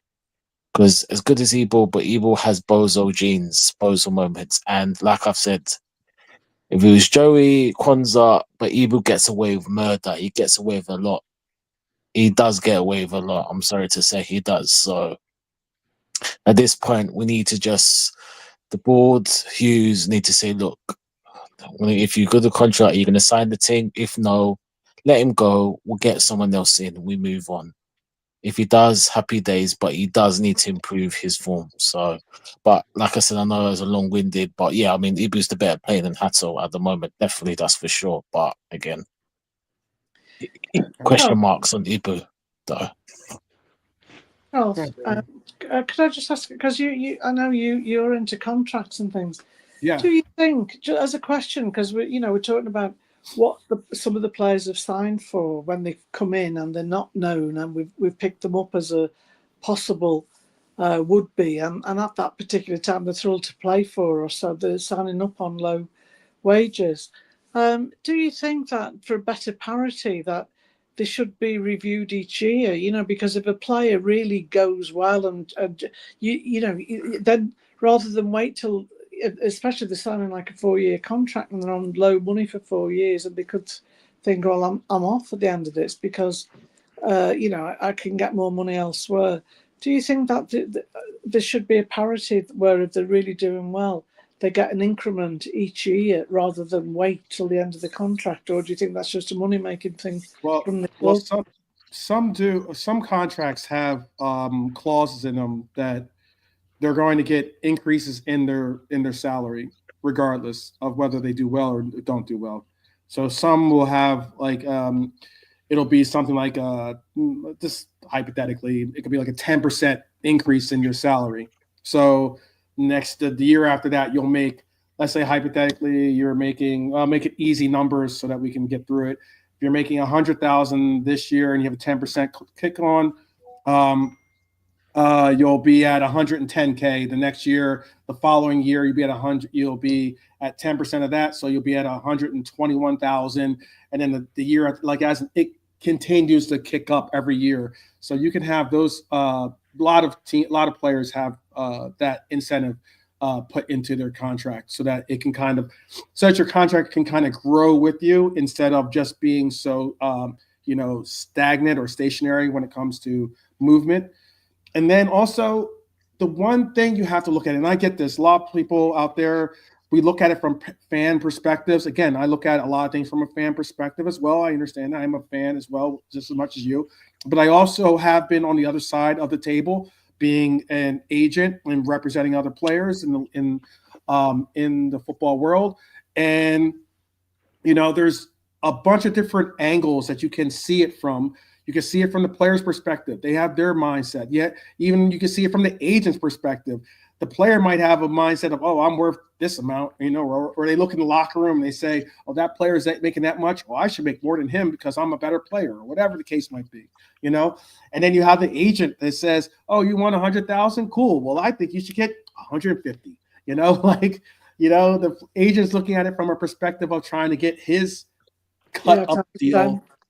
Always bigger and more lucrative for himself. And then, you have family, you have the likes of all the different levels of it. But ultimately, I think that you do this delicate dance with these players. And sometimes I know the fans don't want to, they don't say they don't care, just get it done, pay them whatever they want and just keep it moving. If you were doing that, you'd have a broke club because no team can match the dreams and wishes of what every player thinks they're worth. But when it comes to Liverpool and how we do things and how we orchestrate it, I know some people aren't really on board with how we get a lot of the signatures, much less how we navigate keeping our wage budget the way it is.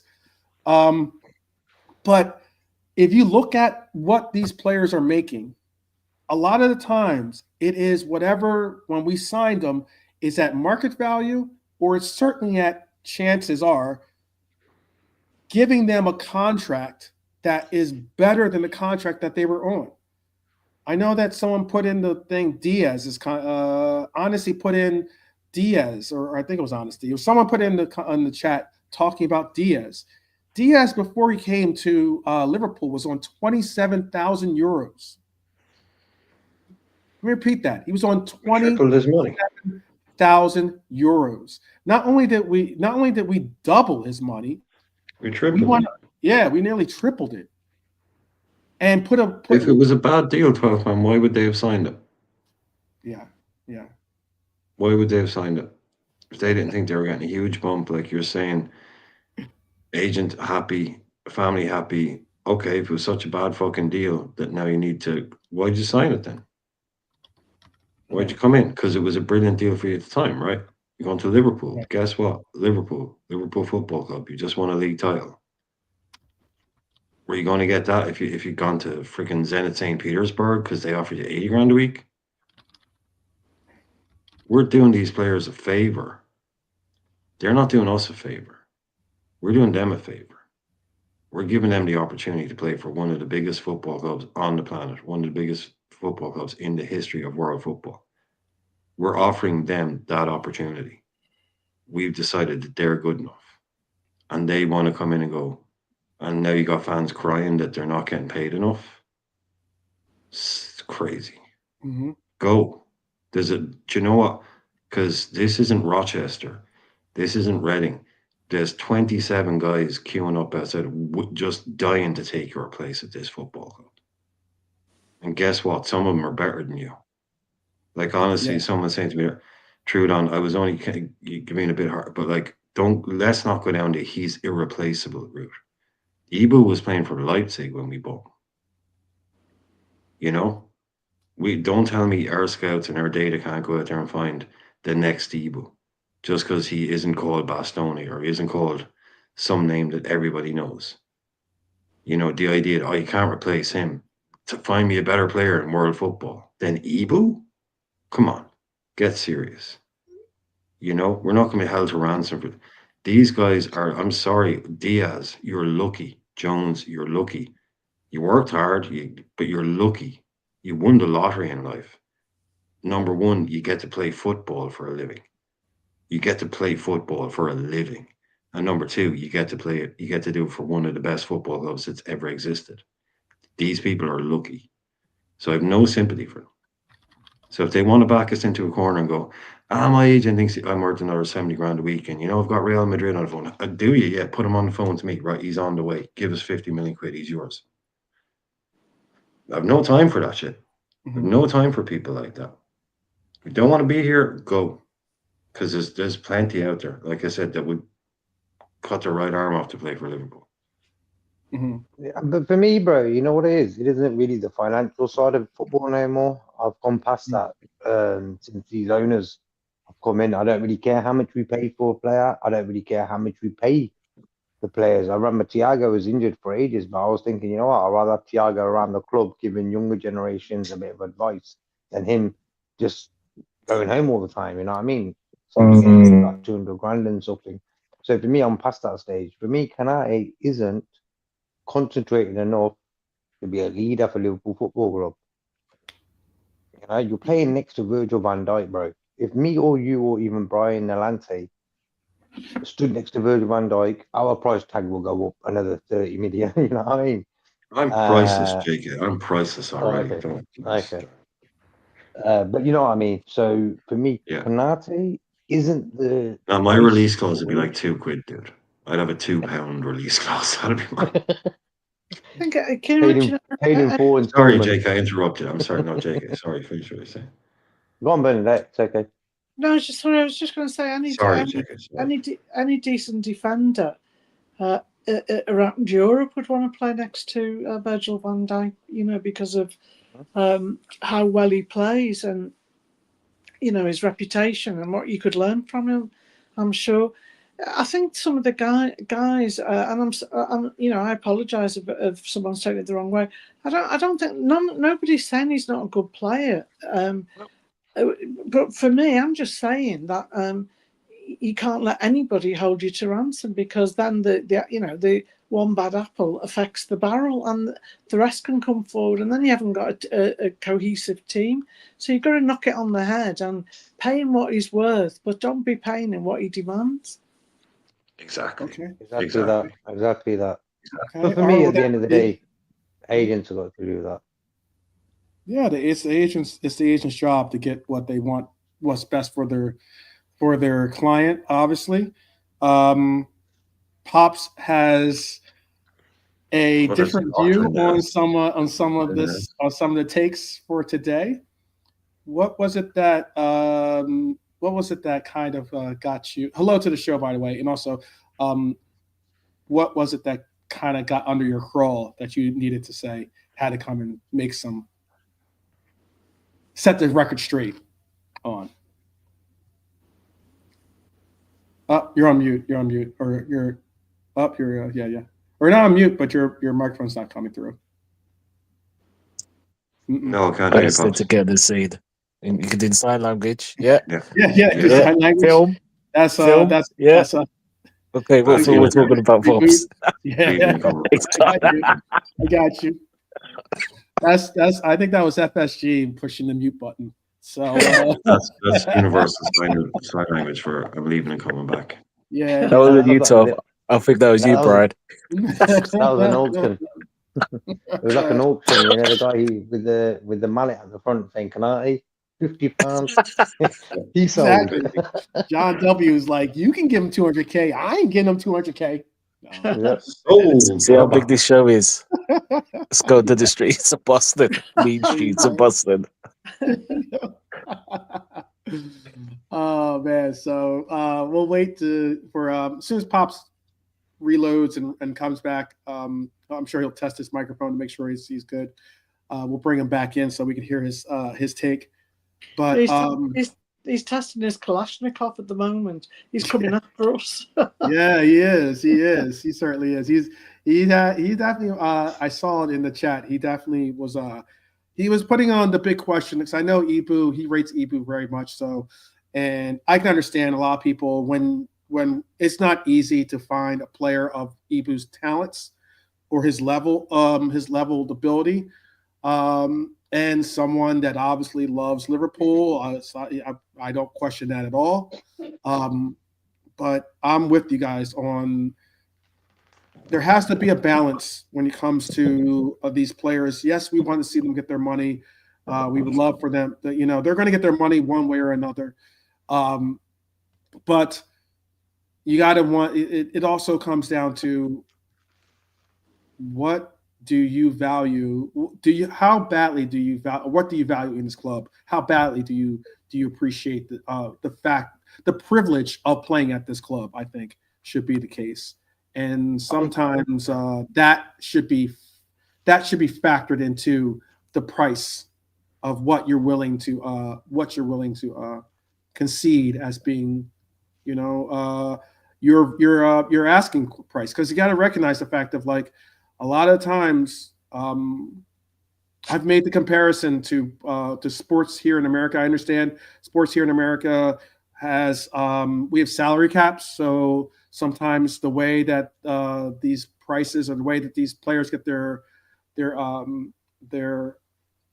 wages is different in occasion, but let's not get it twisted. The numbers that these guys get on some of these teams is astronomical. And whether it's baseball, whether it's American football, whether it's basketball, and even sometimes even with the MLS here in America. But why I bring up that comparison is because there are players out there that will sometimes sacrifice their own paychecks. Like if you look in the NFL, there'll be like you'll have Tom Brady, or you'll have like you'll have like these players that are getting crazy contracts, like 15, 20 million, $30 million a year type contracts, and they'll take a little bit of a haircut on their salary to make sure that they can have the quality player, or there's enough money still in the coffers. To have those other players play on the team. Yeah, I mean, it's never. I'm not having to go with you. I'm not like I'd say that I always say if someone's talking about rugby or cricket when it comes to rules, like it's never helpful to compare sports, because every sport is like you're saying, every sport is different. But what you're saying, like the basis of what you're saying is correct. If you say somebody like Ibu, it's like, again, I'll oversay Ibu. Oh, you want 300 grand a week? Okay, we can give you 300 grand a week, but that means instead of getting Carquez, because he'll want 150 grand a week, we're going to have to go and get such and such a guy, because he'll come, but he only wants 30 grand a week. So, okay, we'll give you your 300 grand a week, but we have a certain amount of money we can spend, so that will affect the caliber of player we can bring into play alongside you. Because instead of bringing in someone who we could give, who would be asking 120 grand a week, we will now have to settle for somebody who will be offering 30 grand a week, who's obviously a lesser player. So yeah, like these players need to know these days, the way this thing is, they're tying it to the Spanish thing. There's the way they're in, which is similar to the way that it happens in America in terms of there's a wage cap, but there's an overall spend instead of a wage cap. So teams can only spend so much money. So players will have to realize that if they're on 800 grand a week, that means you're going to be playing with probably lesser players than you'd be playing with if you're on 200 grand a week. It all eats up. It all gets spent out of the budget. So players like an Ibu, yeah, you can't take. I think we're getting back to. I think what your initial first question to me about an hour ago was, would you break the wage structure for Ibu? And that's what Pops was saying. It's like we wouldn't be breaking our wage structure, but I think what you meant, because Mo's on 3, but would you pay him that much money? And to me, no, I don't think I wouldn't go above and beyond like that for Ibu. When's the last time? Yeah. Who is the last player And if you can think of it, tell me. I off the top of my head, I can't think of it, but I'm sure there might possibly be one. But who's the last player that we gave a contract increase of 3 times the salary wage that they were on? Well, there was Babs, the tea lady, last year. Yeah, no, we put her up from 600 quid increase when we won the. No, look, we don't, because we're bringing in players on. Like it'll only be like a random youth player that was on £1,000 a week. Right. Taking those players out, like your Curtis Joneses, or obviously like those kind of players that are on like 10,000 or 15,000. What did we bump? We bumped Mo from what, about 2 to about 350. Yeah, he got a huge bump. Not 2-3 times. No, but like that's probably the biggest we've done. Is Mo, I'd say, going from probably around 182 to 350.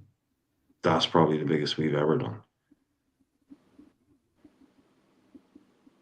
And Ibu isn't Mo Salah. I know it's all individual, but what's he like? What has he come in and gone? Oh, it's not. Look, he's come in and he's got better, but he hasn't come in and gone like. He hasn't come in and had like a Bayern willing to pay 80 million. Barcelona want him. Real Madrid take him on a free transfer or on a cheap deal. He was their second choice after Saliba. Huijsen was third choice according to Romano. Now they just went to pull the trigger on Huijsen because they couldn't get Saliba. So obviously they didn't even bother going for Ibu.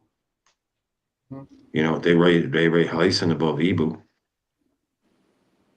They obviously were, yeah. They do. They rate Huijsen above Ibu. They rather spend 50 million on Huijsen than 35 million trying to get Ibu or get Ibu on a free next year. Yeah. You could make that argument. You could definitely make that argument. I just did. Yes, you did. That you did. Well, we're hoping that Pops can come back and defend what he needs to say. JK is. Oh, asking you shall receive. Oh, who's the champ? Who the bloody hell is that? I don't Who's know. the champ? You got to turn on that camera there, champ. Yeah. Bring the champ from behind the curtain. Is it Pops? I don't know. I don't think it would be. Not saying that Pops isn't a champion. He is, of course. Oh, the champ is gone. Is it Honesty? Because he's got 20 times champs on his name. I mean, we're all champions. No, the link isn't public. So. Yeah, it's not public. So, we're all champions. So, I mean, like, that's why I was wondering. Huijsen wanted to go to Madrid. I don't know, but I don't know. I'm trying to read that. There's some typos, or at least maybe not typos. Maybe those are little ways to shorten phrases. I'm not certain, but he mentioned he wanted to play in Spain. He loves Spain. That he did. Wait, Spanish. He's Dutch, but he's but no, he's brought up in Spain, so he was born in Holland. No, I'm saying if he honestly saying he loves Spain. Yeah, he's basically going home. Huijsen going to Spain is Huijsen basically just going home. I don't know. Keeps going up. The champ is teasing us apparently. He's here and he's not. I knew he's here and he's not. Is it Max? No, it's Pops. It's Pops. Oh, it's Pops, yeah. Yeah. He's obviously having to. Right, here we go. Try again. See if this one works. Are you there, champ? Can you hear me? Yes. Yeah, we yes, can hear you. We can't see you though. Jeez. Can't hear you, but it's all good. I am not sure what's going on. Yeah, that's weird. StreamYard's Yeah, not. I'm not sure. I'm not sure. I'm getting issues with connecting. Sorry. Yeah, Yeah, you don't I have could an hear you just now avatar. laughing, saying, "Who's the champ?" Turn on the camera. I mean, we're all champions here. We're all champions, so that's why I was wondering. It could be one of many, so that's why. Yeah. You're not hooking up 20 Pops because you don't times. even have an avatar. Your beige and red's avatar isn't even showing up. But we can hear you. That's all. Yeah. That's it. I did a reboot, so I literally just back to ground zero. I have to look at StreamYard or something. I'm not sure what's going on. Are we on PTSD because of Trent? Is that where you're going with No, this? seriously.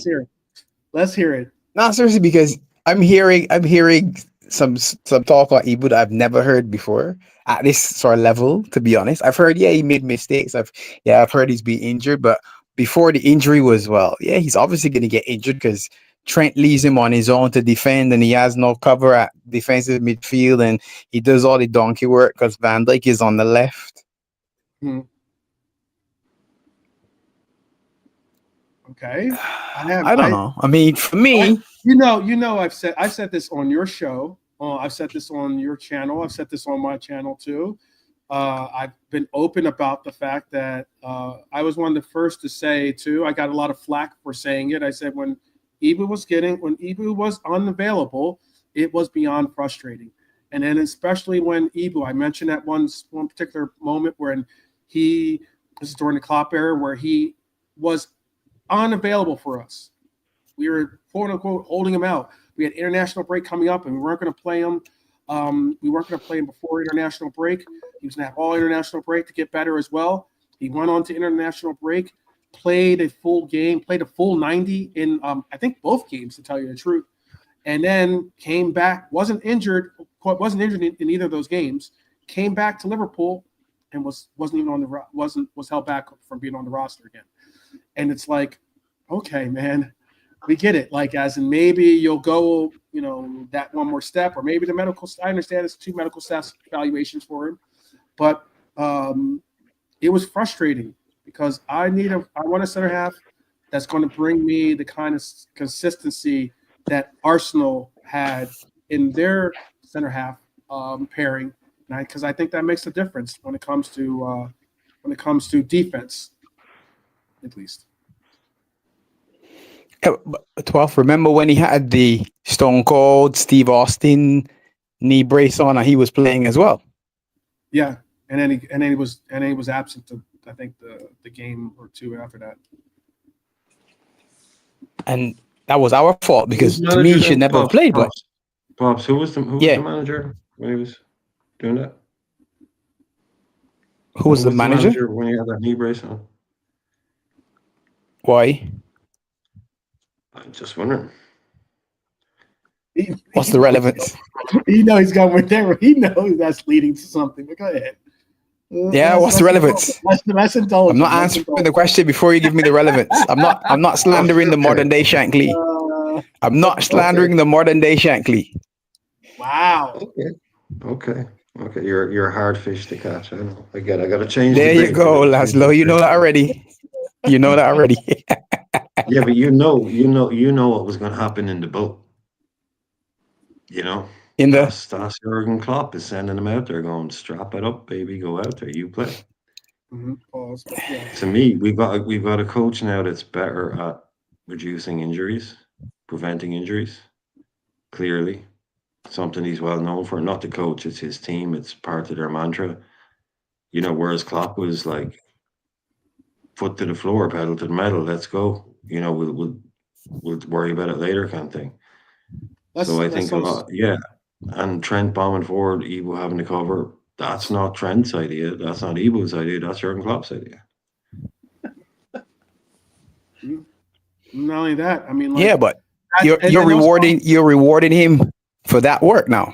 The new contract is rewarding him for what he's done and what you're going to get from him in the future. If you go 200 a week for 5 years, right? That's 50 million, I think it is, basically. What are you going to get for 50 million as a replacement? Bastoni? The account. Bastoni's 50 million? What's his value? I think No, it's your accountant is coming out. The accountant is coming out. And 60 million. I think it was like 50, 60 million was what the report was, or it's just like 60 million. I'll double check. Yeah, but we bought Ibu. I hate the accountant part, Laszlo. You know that already. I'm a fan. But it gets kind of funny when 36 million pops in. We bought Ibu right for 36 million. He's cost us 70 grand a week in wages. So that's a quarter mil a week, or that's a quarter mil a month. That's 2.5. That's 3 million a year. So he's cost us about 60. He's cost us about 30 million in wages. Not even 30 million wages. Sorry, 12 million wages. Yeah, not that much. Not that much. 36. So about 48 million. We probably spent about 48 million on Ibu so far. So that's all. If you bought the next Ibu, that's all it's going to cost you. So what's Arahu? Let's just say Arahu. Yeah. But the next Ibu is going to take us backwards before we go forwards, though. If you're saying, all right, so if you're saying Ibu's levels are not at the point where they should be, and you're going backwards to where he was, that means his levels were lower. So we're lowering the levels at centre back to go forward. No, I'm just saying the cost to him, and he was good when he came in, right? So you're saying he was shit when he came in. So if he was like, okay, so I'm saying it sounds like he's shit now, based on what I'm hearing. I have been a bit harsh on him tonight, yes, but I think he's very mildly overrated. He's a top player, but I think he's mildly overrated, and I don't think he's worth. I don't think Ibu is worth. I'm going to tell you what you're going to pay me money, if you get what I mean. All right, let me flip it then, Brian. If you were selling Ibu to Paris Saint-Germain, how much are you asking? He's only got 1 year left on his deal, Pops. You don't go around naming prices for a player who's got 1 year left on his deal. You take what you're offered. And as long as it's above, as long as it starts with a 3, and that's just for face saving value, because it probably should be 25 sterling. You're taking 30, or else you're losing them on a free. You have to. Let me ask 12 then, since you're dancing. How much do you want for Ibu 12?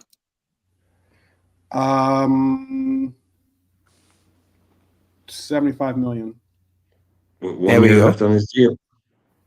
Oh, 1 year left on his deal. That's true. So he's got 1 year left or 2. 75. Everybody walks away from the table. We'll get him next year for free. After this year, it's 1 year left. After this year, it's one year left. No, he's so he's got 2 years left on his deal right now, then, right? Technically 2 years, yeah. But 1 year. No, it's not his deal. No, it's 1 year. One more season. Yeah, I mean, talk about this season. Next season. He's talking, Brian. He runs out in 26 or 27? 26. 26. So, again, we've done ourselves a disservice by letting a man get into the last year of his deal. Exactly. Okay. So essentially, we're on the verge. No, but see, this is why I asked the PTSD question. This is exactly why I asked the PTSD question, because this feels like Ibu is getting some of the Trent spillover. No. I'm just saying this is what it feels like. No. I could be wrong, but that's what it feels like. No, Pops, if you're asking me personally, yes, 100% yes. Okay. I'm not going to speak for other people. Okay, cool. That's his opinion. He's different from mine. Exactly. I'm saying that's how the lads feel. I'm saying personally for me, part of it is that, look, I ain't doing this twice in a year. Or I ain't doing this, like, I ain't watching Trent walk out and then watch Evil walk out. Like, you can, do you know what I mean? Yeah. Like, it would still. Nilante, were you listening in the back? Yeah. Oh, I'm listening. But plus, Pops. No, were you listening before? Yeah, I'm listening. Yeah. It looks as well, that Konate. Hey, Bernie. Well, it looks, the way you talk about PSTD, it looks like Konate sort of trading back on the back of Trent to get for himself. Or maybe he's not. I don't know. I think a few people in chat have gone a bit crazy, thinking everyone's saying get rid of him now and he's no good and turning on him. That's not the case at all. We were just talking about if he's negotiate for something fair and don't demand. That's all I'm saying.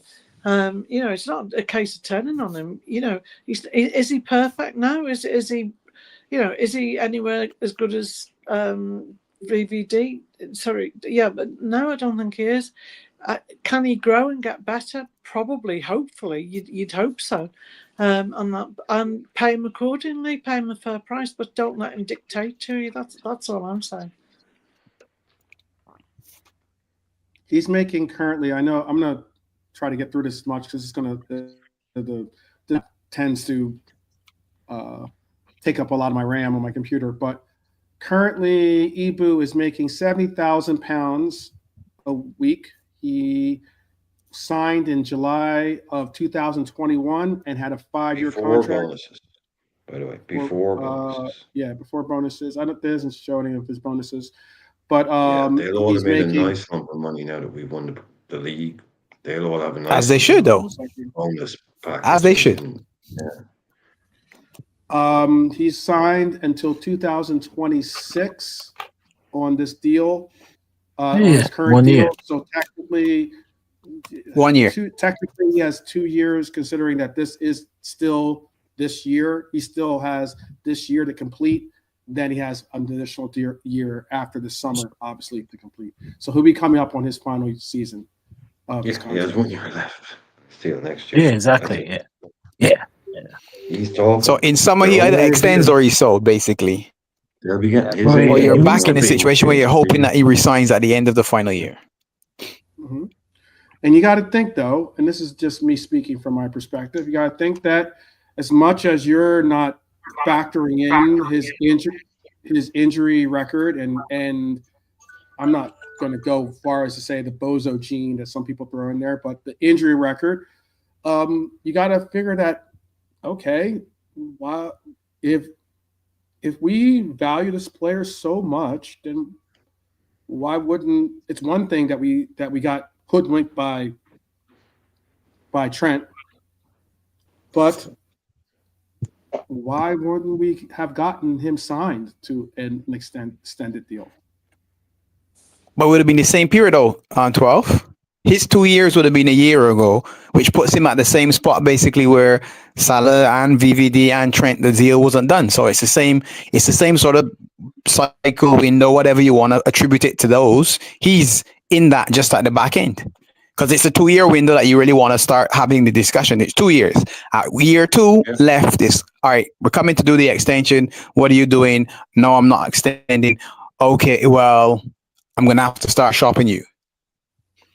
2 years left. My argument is, this.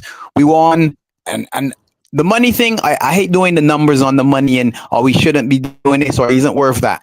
When you sign somebody like Ibu and you said, all right, he's on 70 grand a week.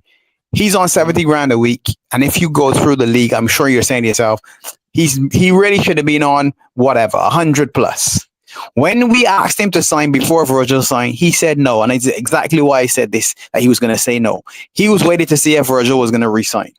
Because his value changes if Virgil leaves and if Virgil resigns, in his opinion. And I'm in agreement with him, because you're saying that we're the best duo in the league and you're going to bump Virgil to 400,000 or whatever his number is. Whatever his number is, who cares? You've doubled Virgil's money or 150% or whatever. To me, Ibu's one of the players who can come through the door and say, have I contributed? Yes. Have I helped you win? Yes. Am I in the bracket where I'm as good as Mo and Virgil? Most definitely not. But you're better than those.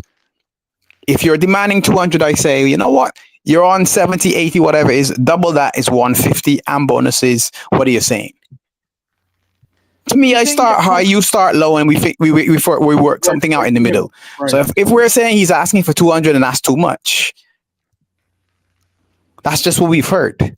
And that's always how it goes. To me, we get the worst of the player when their contract extension is being discussed, as opposed to what the reality is. Oh, Mo wants too much money when Mo was going to extend. He's not worth it. Sell him to Saudi Arabia. Sell him to wherever, to the MLS. Get 250 million. That's what we've been saying as fans for 3 years. For who? For Mo? For Mo, yeah. We've done this before, so let's maximize, get the money. Maybe they say that on your don't channel. we want to win again, though? I don't think you heard anyone on yours say that. No, not you. This isn't so. This when I say something like that 12th, that's you're wearing a cap. You know if that cap fits, you wear it. If it doesn't fit, you know who I mean. That's the rest of the people. So if you're not in there, you're not wearing that cap. As much as you're wearing that cap, you're not wearing the cap that I just mentioned. Okay. But Ibu, to me, sorry, Bernie, go on. Yeah, do you think that Ibu is upset because while he was waiting to see if Virgil went, he might have thought that he would then become maybe not the captain as such, possibly, but he would step into the role of the head defender. Do you think he was a bit disappointed that Virgil didn't go, maybe, and and he's a bit miffed, even. I'm just wondering what made him change, and become so demanding. Not necessarily, Bernie, but naturally, if 12th and I are partners, and 12th is the senior partner, and 12th's contract is up, and you're asking me to sign mine, I'm looking at 12th and saying, but 12th's the senior partner. If 12th leaves, then I'm the senior partner. So why should I sign now before I know what 12th's doing? So now 12th's resigned, and then he's got a bump. Then, good. I'm the sidekick, so I'm the Robin. I want a bump too. Well, no, I mean, like, what if Robin's ambitious and he wants to be Batman? Yeah. You know what, Bernie? A lot of what we're seeing right now is what we're going to see, or what we would have been, or what we probably will be seeing some form of in our right back discussion, for instance. Trent Alexander-Arnold stays. Connor Bradley has really less of a, of bargaining power to. No, 12. But that's different because it's one behind the other, not one next to the other. Well, okay. If you want to look at it from that perspective, but then because they're a pair. Ibu and VVD are a pair. Ibu will be the man if he signs an extension. He would be the heir apparent to Virgil, most likely, if you're making 200,000. This is again why. If you want that, yes. Okay, that's the question. Do you want that? Right, and this, do you want that? And also, this is why when it gets to, why I like Football Manager more than I like FIFA, is because of these perceptions. Because I do like the numbers. I like playing with the numbers and making it all work more so than sometimes playing the video games in that way. But can anyone out there, or I'll ask Pops actually directly, and maybe JK knows because I know he follows German football. How much was Ibu making at Red Bull? How much was he making? Doesn't matter. It doesn't matter. Oh, I'm just asking the question. Yeah, we indulge your perspectives. But you asked me directly. That's my response. Yeah. So if anyone else has a different answer, that's my response. Okay, all right. I'll tell you this. First off, he initially signed for £5,000. Okay, let's not even go there. That was initial. That is what it is. But when he resigned at £16,000. Again, it's why when I talk about players resigning, yes, you'll see players that are youth academy players or players that are maybe first year at the club type players. You'll see them at this 5, 10, 15,000 range in getting a week. And when they get re-signed, they'll end up getting a sizable 2-3 times that much. What and why it is relevant for those asking is because we were talking about salaries and what they make and this and that, and how the perspectives of sometimes a board, backroom staff will look at, and how an agent will look at it too, but how a player will expect his contract to grow with him and his talents and the likes. When he resigned, he was making £16,000 at Red Bull. He made that for 3 years at Red Bull. When we signed him, to a very, very healthy increase to his wages. He'd obviously come up. He was a well-regarded. He wasn't even the biggest name on that team. In that Red Bull team, Upamecano was a bigger valued player at the time than Ibu. Okay. But why I'm going on this route is that he ended up getting a signature on the line for us, £70,000. That's a sizable increase in his wages. And when he signed, it was certainly for the market value of what the player is. And on top of that, he's a player that we had to wait an additional year. We had to allow for him to play at Red Bull an entire season before we even got the player into Liverpool.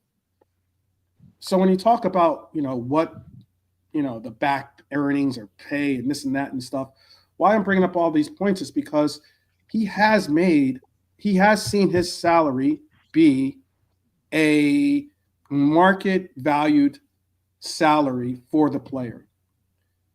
If Liverpool valued him as being a player that is unequivocally no one out there that can be at his level, much less at his value, then we would have gotten this deal. We would have put all of our chips in on getting Ibu signed. But then it gets down to, do you think Ibu, and I know a lot of people don't want to play accountant, but I'm just saying, do you think Ibu is worth £200,000 a week when you look at our locker room and what others are making in the locker room? I don't know if I do. That's not a knock against. No. Wait. 12. Just now you said we gave him 70, which was market value. What's market value for a centre back now? What's market value for a center back? I'd say 140 to 160. Okay, cool. So are you okay with giving him 140 to 160? Yeah, absolutely. I'm not saying that he's not worth an increase in his salary. That's not what I'm saying. I don't think he's worth 200. But that's the 200 then. I don't think he's worth 200. 160 plus bonuses is 200, isn't it? 60 plus. Well, maybe that's the case. He's asking for 200 base though. He's not asking for 200. Okay, wait. That's what we've been told, right? Yeah. Well, we've been told that it's 200,000, right? Yeah, this is also the thing. That we just which is speculation. Yeah, exactly. Sure. So there is also that to bear in mind. I could be wrong, or I could be wrong by what he's. Ibu Konate has not come out in an interview and said, "I demand 200k." So it's still always. But obviously, he is looking for a massive increase. But someone in the paper has just said he wants 200k. So, yeah. But we can also assume it's not far off what he's asking. So 150, 12, you're okay with, which is basically 200. So you're okay to resign him then? I think what? Okay, so when I'm talking, I'm not talking about bonuses. I'm talking about base salary.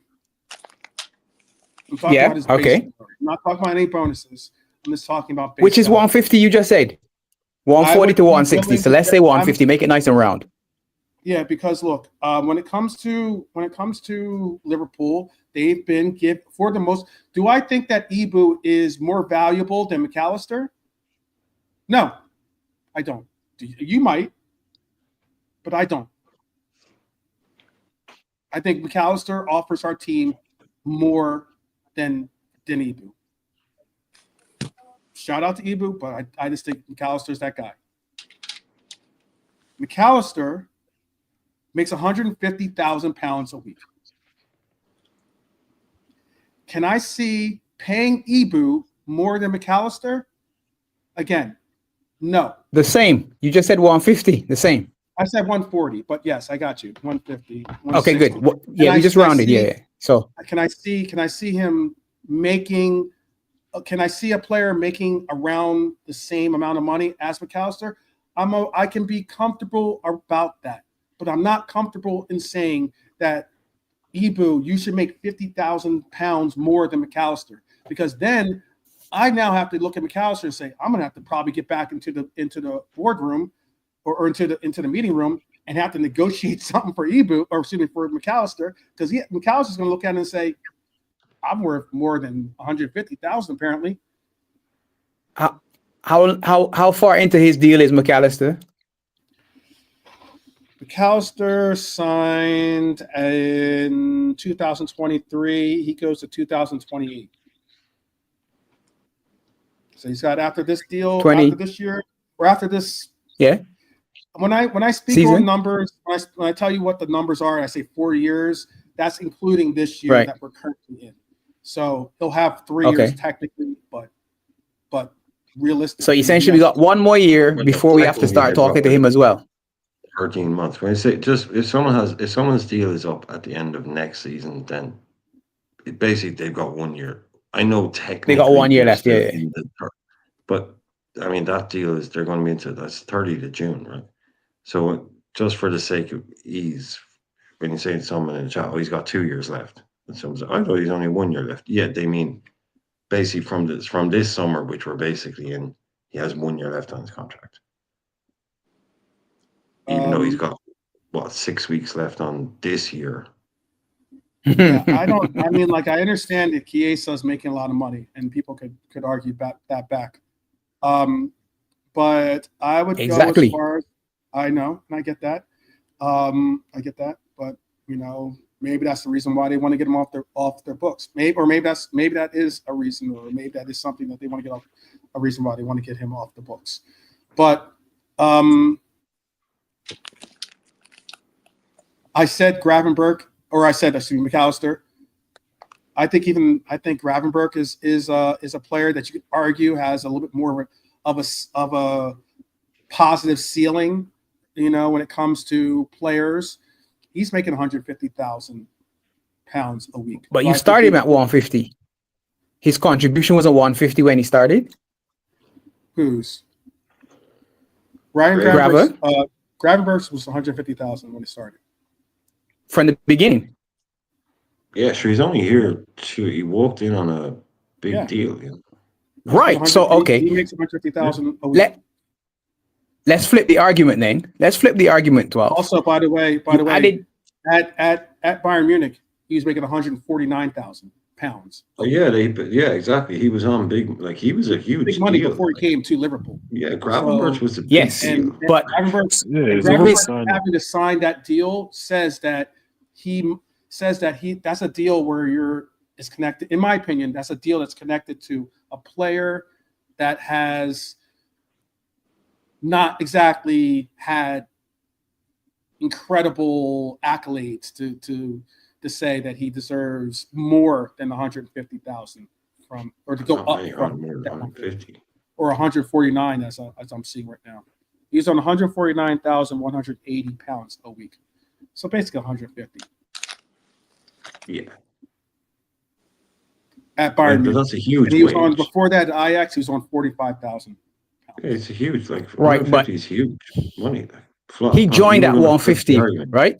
So he joined at 150. Ibu was sitting there at 70 before he came. Mm-hmm. Yeah. He didn't really contribute in his first year. Right. You agree? Not to 150,000 value. I don't think, considering that McAllister's on 150,000, I don't think that they had the same equal involvement in their first years. No, that's what you want. Exactly. But he was getting the money, right? Mm-hmm. Because he'd already was contributing. He was already at 100. He was already at that price. Yeah, but the reason why I said your money from before is inconsequential is because the club wasn't paying your money from before. It's only what we're paying, not what someone else was paying. Well, because we're paying your value. Yeah. When we buy you, we pay the value that we want for you, right? So if we buy you at 150, we're hoping that you'll be a 150 player. Yeah. No one can buy me. I'm priceless. Not you, of course. Come on. Oh man, I get what you're saying. Yes. Okay. I'm just trying to use the contra to the argument that you're using with McAllister versus Ibu, with Gravenberch versus Ibu in year one of the deal. when those three players, when we bought all those three, I saw it as this. When we brought all those three players, or four players actually, right?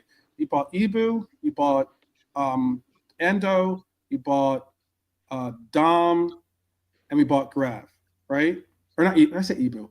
We bought Grav, Dom, Mac 10. and Endo, right? Those are the four players we bought, right? Out of those players, all those players, it's very easy to see, or at least from my perspective again, it was very easy to see that we basically came to them and said, we're going to give you, this is where you fit into our wage budget structure. This is the price we're going to give you, because we end up giving them all basically the same deal, minus Endo, obviously. But those three players all got around 150, 160 or something like that. And they all got 5-year deals, 4 or 5-year deals. Right. Endo got why 55,000, something like that. So why isn't Ibu worth the same as them? I think that the reason why Ibu isn't worth more than them is because I rate those players a little bit higher than I rate Ibu. But I don't have a problem with Ibu getting 100. I don't mind doubling Ibu's current salary if I'm looking at it from a sporting director. That's just me playing Football Manager. If he came and said, I want a pay increase, I'd go as far as to say, cool, I'll give you 140. If you want to get crazy, maybe I'll give you 150. If we need to maybe do something like that. But I mean, like, I'm willing to go double what it is, because I know I've got other players to sign. I can't just give out. I'm not Oprah Winfrey when it comes to just giving people free extra money on their contracts of what they think. So like, that's how I would look. That's the perspective I would look at it from. And it's a realistic perspective because there's only so much money that's going to go around. And if I'm looking at it, yeah, I'm willing to go a little bit above and beyond for a Mohamed Salah. I'm willing to go a little bit above and beyond for a Virgil van Dijk. Am I willing to go way over, above and beyond for Ibu? No, I'm not, because there's other players out there that have this, that could possibly produce or have the same output and possibly have less injuries, also possibly be at a younger age and be able to still create that. And those same players that are younger, I might be able to sign them at a lesser rate or a lesser wage value than £200,000. But you were happy to bring in KDB and give him $400K a week. I never said I give KDB $40,000. I never said that. He was going to give me 200. He's going to give me 200, Laszlo. 200. He's going to give him half. Massively expensive. Do I think? Sorry, that was an open goal. Wait. That was an open goal. I'm sorry. Right, you were talking about do I think that Ibu, injured? You know what's sad about? I'll wages. double check this because this is what I think too. I think you guys are gonna be surprised because I have the number. I'll find the numbers out in a second. Give me 1 second. Because you guys are saying something. I want to double. While you're looking for the numbers, right? Yes, definitely. There's been too many. We just won the league. There's been too many numbers definitely tonight. bring in and definitely include. There's been too many numbers tonight. 12, 14, too many. I agree, Laszlo. Too many numbers. That's what happens when you bring in an accountant. Too many numbers. But you started it. You call the accountant. Don't do that. Don't call it. Leave me alone. Leave me as a fan. Yeah, too many numbers. Yeah, Pops. This is what you call it. Pops doesn't want to be on a busman's holiday. You know, he doesn't want to go leave work and then go and do accountancy somewhere else. No, this is the thing, you know, people are talking, like, we have to get into it because this is the world that football has driven us into now with its PSR and its blah, blah, blah. We have to. I hate that, Laszlo. No, but I'm just saying, well, as fans, we've lost the ability and the joy and the fun of just talking about, oh, wouldn't he be great? Isn't he class? But someone will do, oh, but you know, you've only got 10 minutes. Oh, get away, go, just stop. Just let me fantasize for 10 minutes about Isak. Let's just have some fun. Just let me think about that and dream about that for 20 minutes, just for a half an hour. You know, that's what football used to be about, you know, the joy and the fun of course, it's reality. And you wake up on Monday morning, you find out, yeah, of course we couldn't sign him. But let's just dream about it. Like, But that's the way now we have to think like that. But I got you. there's nothing wrong with it. There's nothing wrong with watching these players and go, what a footballer, wouldn't he be great? And then Well, that's look, yeah, but uh, yeah, too many numbers, Bernie, too many. Bernie, go ahead. You wanted to say something? I was just saying, remember the good old days at Liverpool where going back to the Moores brothers, and Jumpers for goalposts. and then you just, they just all of a sudden have somebody sat there with a contract next to them with the shirt up, and you didn't know, nobody knew who they were going for. It was just a complete and utter surprise, and you would just There was absolutely no Romanos, no Ornsteins. no, and you'd be thrilled, wouldn't you? You think, oh, who's this guy? What's he going to be like? And you didn't know. Most of them, you had no clue. He'd been up to Scotland and brought, got somebody, or you just didn't know, did you? And it's just, I think we never got all this every end of every season where all the speculation and everybody's hopes are built up and then dashed. Do you know when the last time that happened properly was, and it was massive? The last time that ever happened properly. Now we've done it recently, like with Fabinho.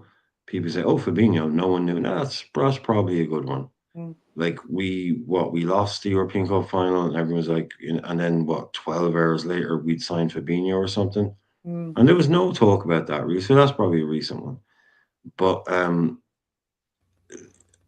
Sol Campbell, Arsenal called a press conference, and everybody, like the whole London press, was like, "Oh yeah, they're announcing." I can't remember what they were announcing, but it wasn't a transfer. But they're like, they're going to be announcing this thing, and everyone's like, "Oh, it's going to be like, let's just say it was it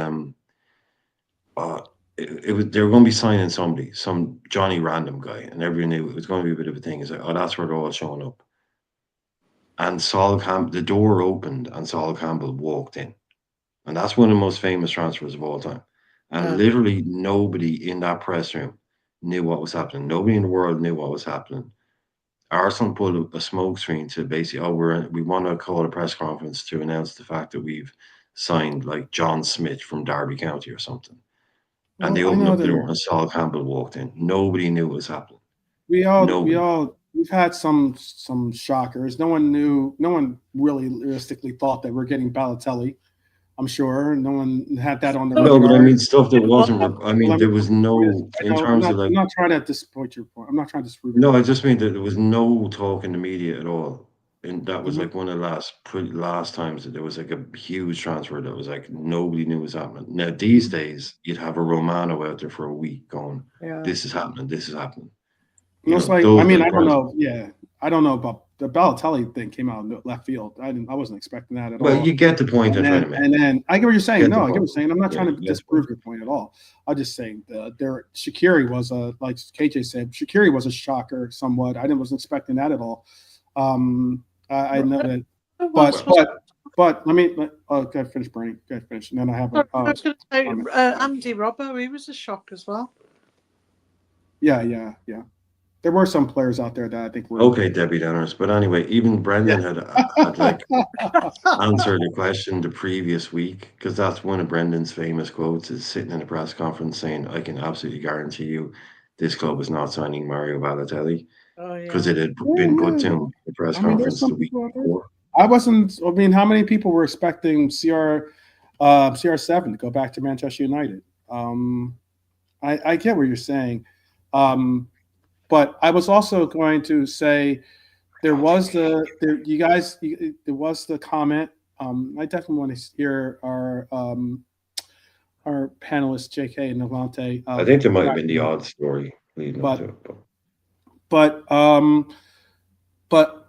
I know I was getting flack for saying that I would like to see a KDB join this club.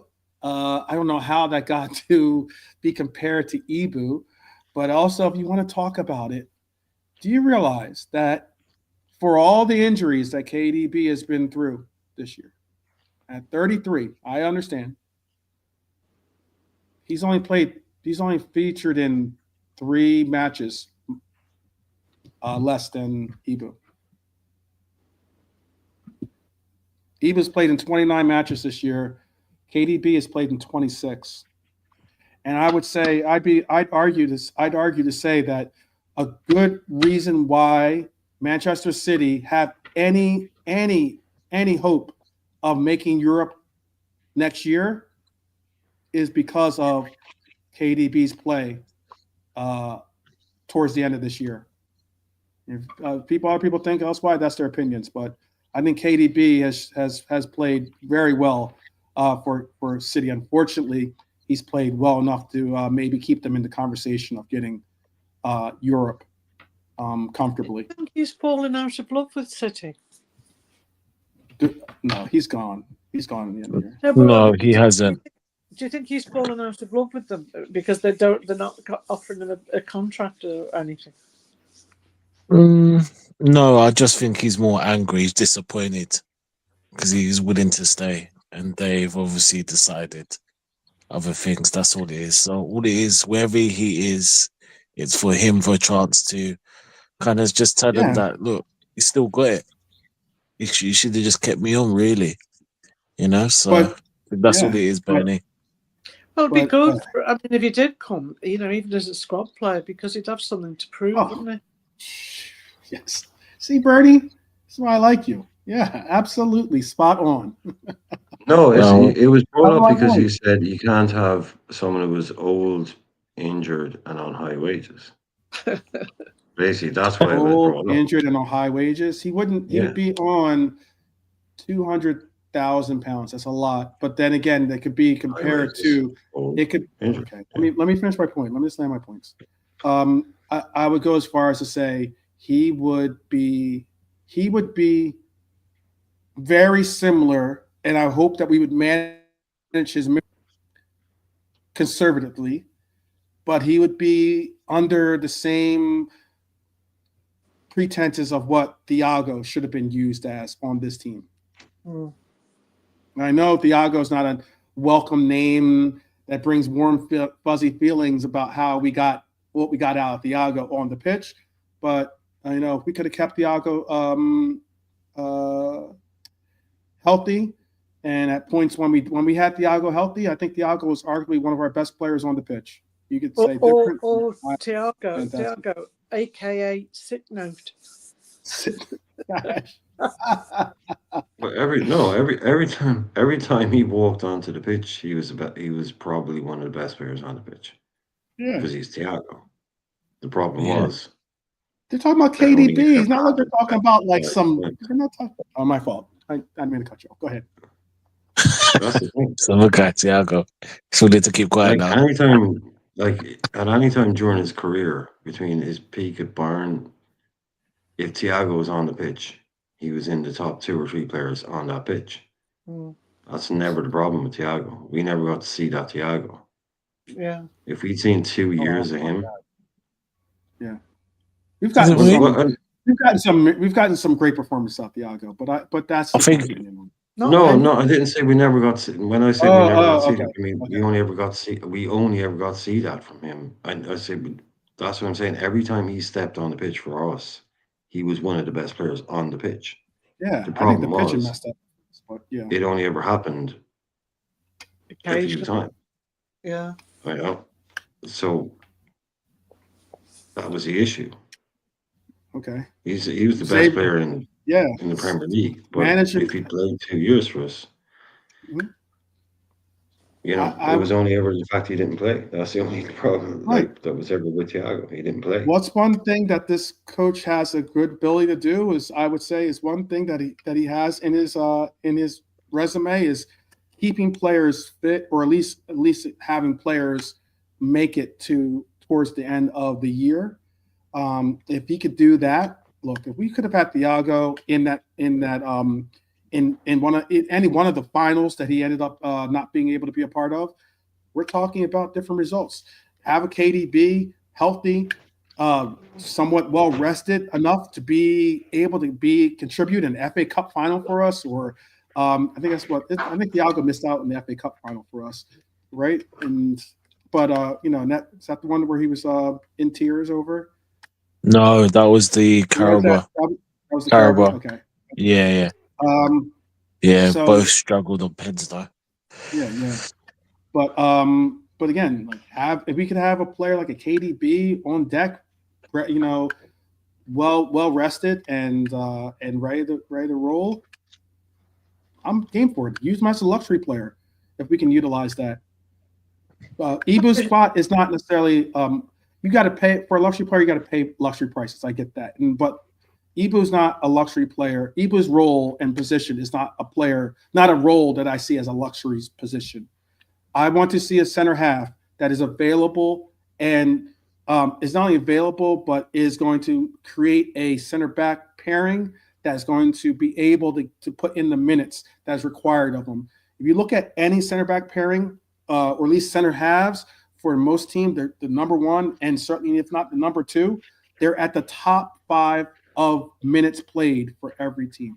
KDB is not a center half, so I'm not necessarily worried about if he gets the same. He's not going to get the same amount of minutes on the pitch as or expected of a center half role. That's why it's a little bit of apples and oranges when it comes to that, to me at least. So I see Pops in the chat. I think he's talking with KJ though. Go ahead, you can take yourself off mute and tell us what you got to say. Champ.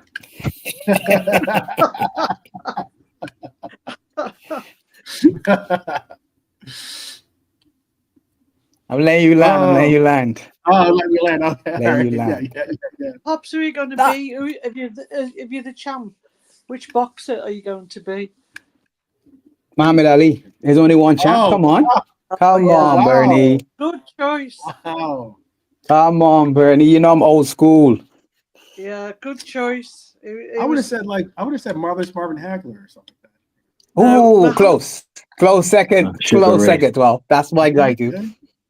Okay. What was that? I know, Pops. I think you're more of a Floyd Patterson. Oh, old school That's- Floyd, yeah. Old school. Old school.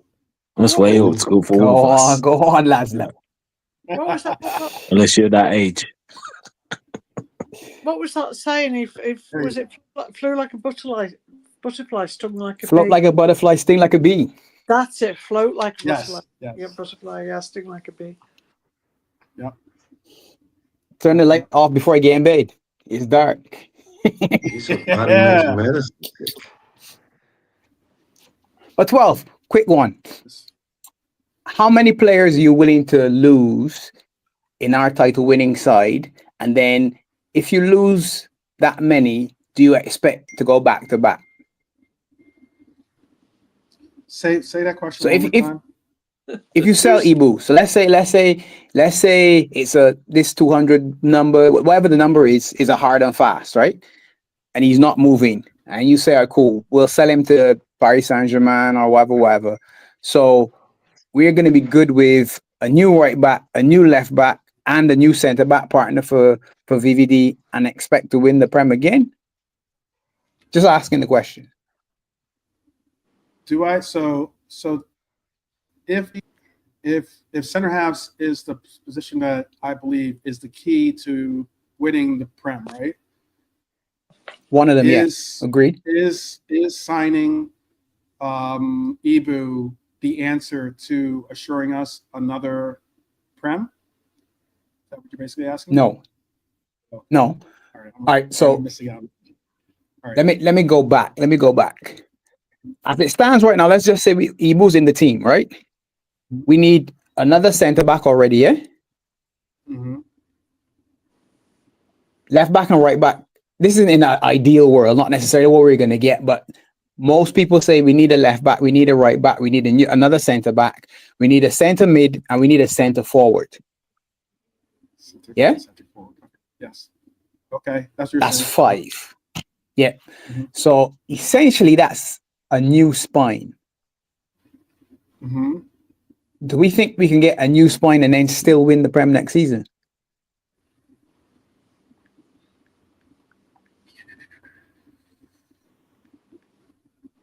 General question for everybody. Yes, if it's the right look. You get me a Bastoni as the new spine, I'm good with that. You get me Florian Wirtz as the quote unquote new spine of this team at the center mid, I'm cool with that. I think you get me. You said Wirtz as a center mid? As a center mid, right? Or number 10. Okay. That way. Okay. And you get me Julian Alvarez or what else would I go for? Or you get me. Yeah, let's just go with Julian Alvarez for right now. Since Florian Wirtz is being our 10. You get Julian Alvarez as our false 9. Yeah, I think you've just established our spine, and you have Marmar Dashvili hopefully as the heir apparent to our goalkeeper. No defensive midfielder?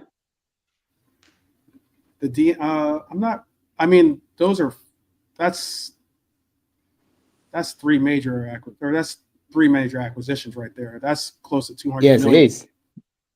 Yeah. More than that, but anyhow, yeah, go on. But possibly more than that, yeah. It all depends. Like I showed you earlier, Florian or Bastoni, it's reported that you can get Bastoni for like 60 million pounds. You know, look at it. Yeah, probably 100 million. Let's say 100 million for 100 million for Florian Wirtz. And probably all things depended if they could do something special with the whole selling Nunez and getting a cut rate on Alvarez. Probably looking around 200 some odd million. That's a lot of money for three players. That's still a lot of money. But would anyone on the panel be, butthurt over having Bastoni and Florian Wirtz and Julian Alvarez as the three acquisitions we bring in for next summer? And would not everyone on this panel probably say should be favorites to win the league with three acquisitions like that? Imagine them at Liverpool, going out for a night. Bastoni and Alvarez. Yeah. Maybe Bastoni joins the team and Chiesa stays. I'm for Chiesa staying, by the way. I don't want to see Chiesa leave. Well, I don't think we're ever going to find out what's gone on there, really. I mean, it's so upsetting for the fans because we all want to see him play. Yeah. I think we could. I think in 2 years' time, there'll be someone else. No, if he leaves in 2 years' time, there'll be someone else we don't need, He'll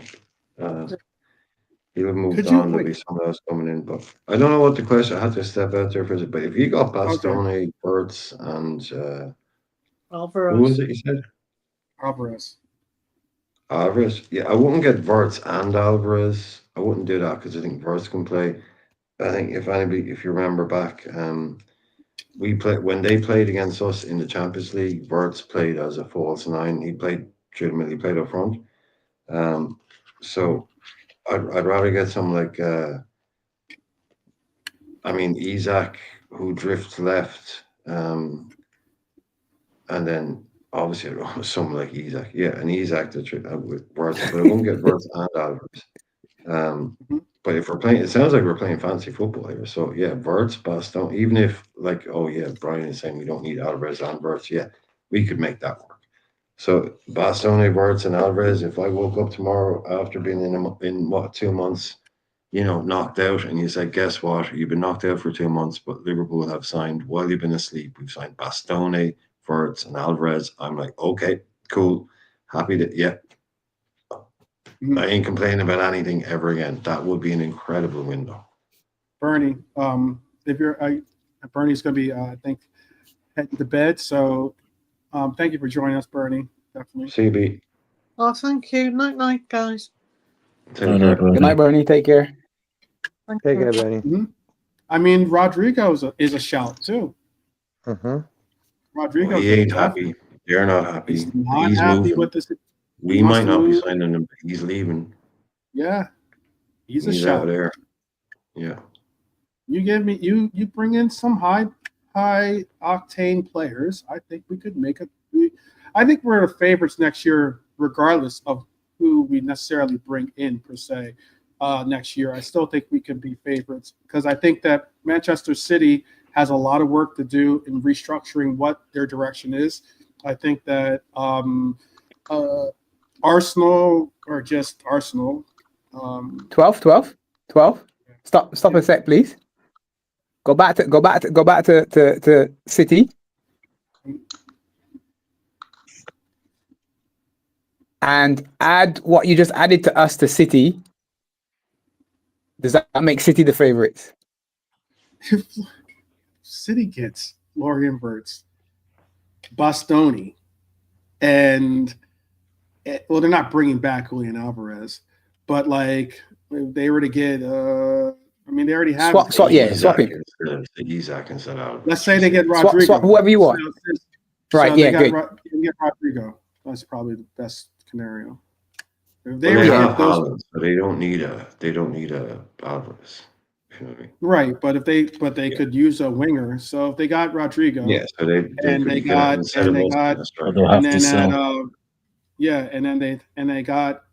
Rodrigo, they got Bastoni out of the blue, and they got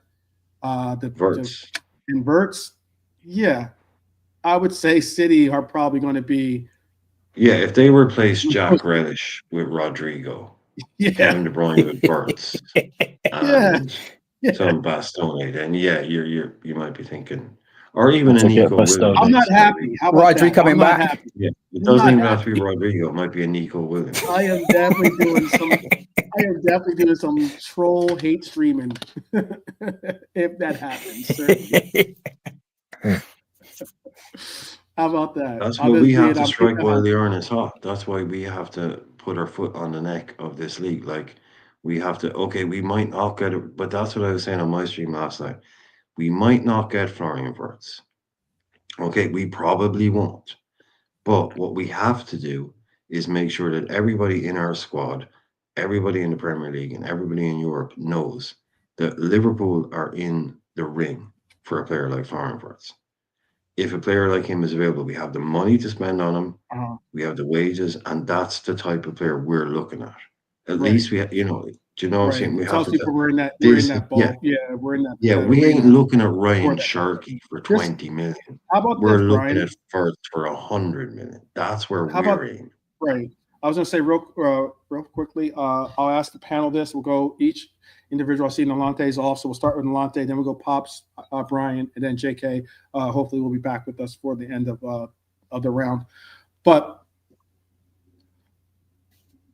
Liverpool, are you willing to have bring in project players, or are you wanting to get established superstars? Rodrigo's an established superstar. Let's not get it twisted. I know he's not playing necessarily for Real Madrid, but he's a outright superstar, incredible player, fantastic talents.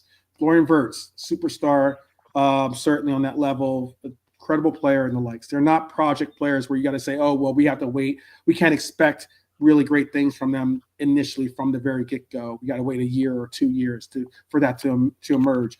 Huijsen, I get, is a good player, but he's not a superstar. He's not world-level superstar or something like that. He would be on my lines of saying more of a project player. Where are you with Liverpool's progression from this point? Nalante, I'll ask you that.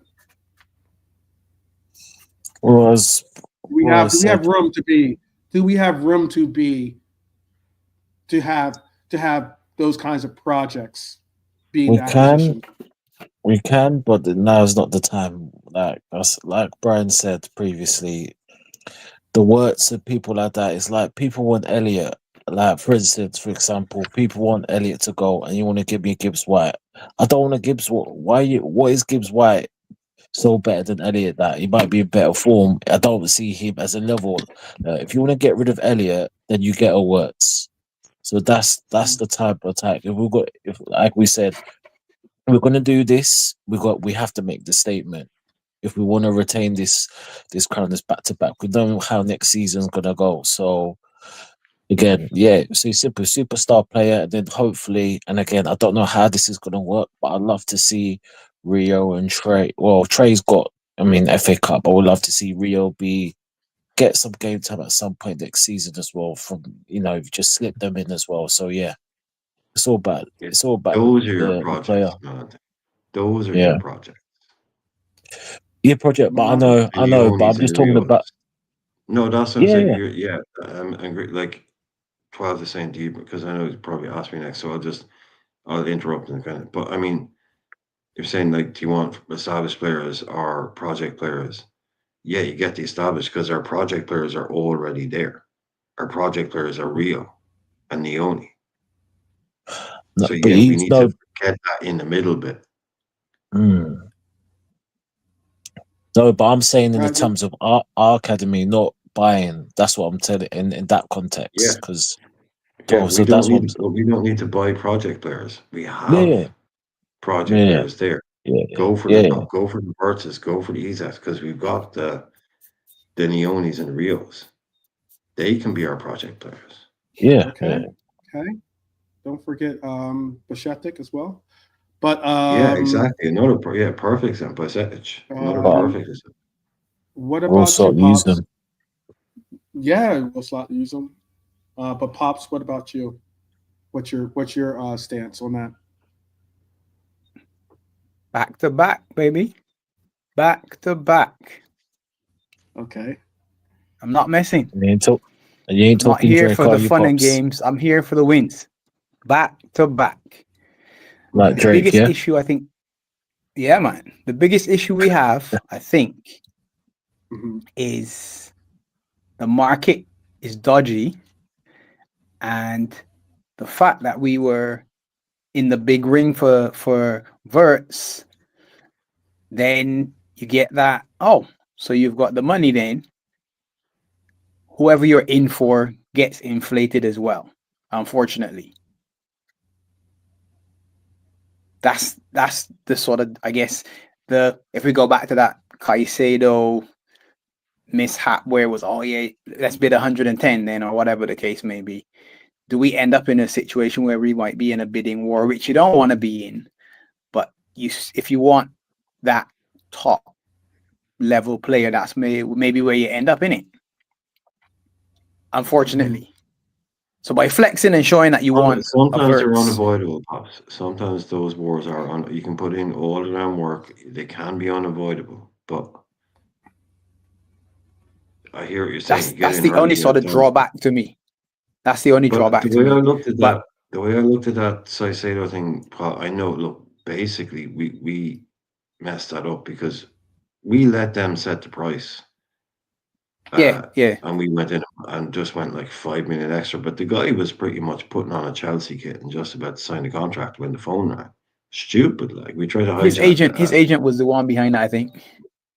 He's in bed with Chelsea. If you look at his agent, it's like 90% of his agent's clients that you'd know of, they all play for Chelsea. Like he's like a Mendes at Wolves. So yeah, that guy they're his paymasters basically. No, there are some people there are some agents that will utilize their ins to a club to be able to say, well, I can get you into this club or that club because I have good contacts. His agent is apparently, well, he was getting the big money from he was, well, it came out in the book because the books have to be public. He got paid like double the agent's fee that we were going to pay him, and we pay in the Premier League. That's a factor in it too. That's a very big factor when it comes to too. Well, we pay some of the highest agents fees in the Premier League. We pay, and people will be shocked when they see actually how much money clubs spend on agents fees. Like Chelsea's like 50 million a year on agents fees. Yeah, because you're paying not just one thing to pay for the player, but then you're paying basically for the sheer fact that the agent showed up and got him to sign the deal. Oh, if he's a big like Mino Raiola was walking out of fucking meetings with 8 million quid in his back pocket. That guy was making big money. So was his counterpart. Jorge Mendes is another one, right? Mendes Mendes is basically running. He's run Porto. He's run Wolves. This guy's running football clubs, basically. Like they couldn't sign Lopetegui. 12, we've heard. Sorry. Sorry. I was just going to say, we've heard from VVD and from Mr. Lot that's supposed to be a big summer. So, yes. I guess it's a wait and see now. You said it's going to be big, so let's see what that means. You not confident, Pops? Oh, sorry, but are you not confident? Because I know I know I missed a certain shift, but are you not confident that we do a lot this summer, Pops, or are you thinking we will? Or I'm more show me.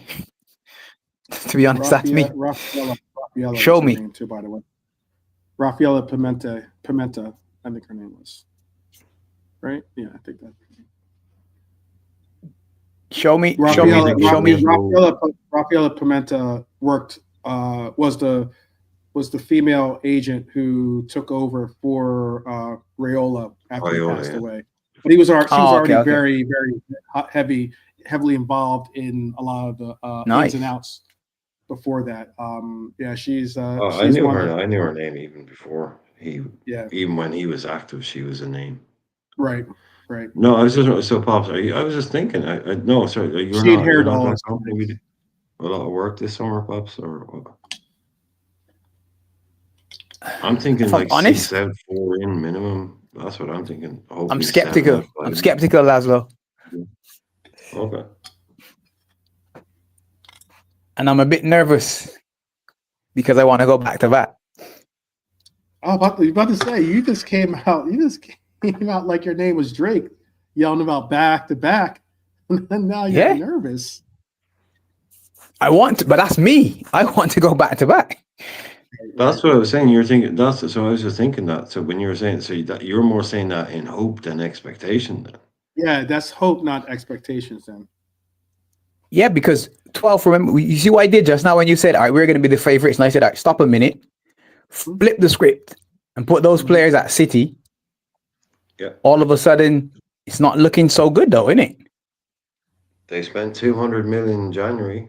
They spent 200 in Jan. They're going to spend another. They're going to do more in summer. 250. And Rodri's coming back.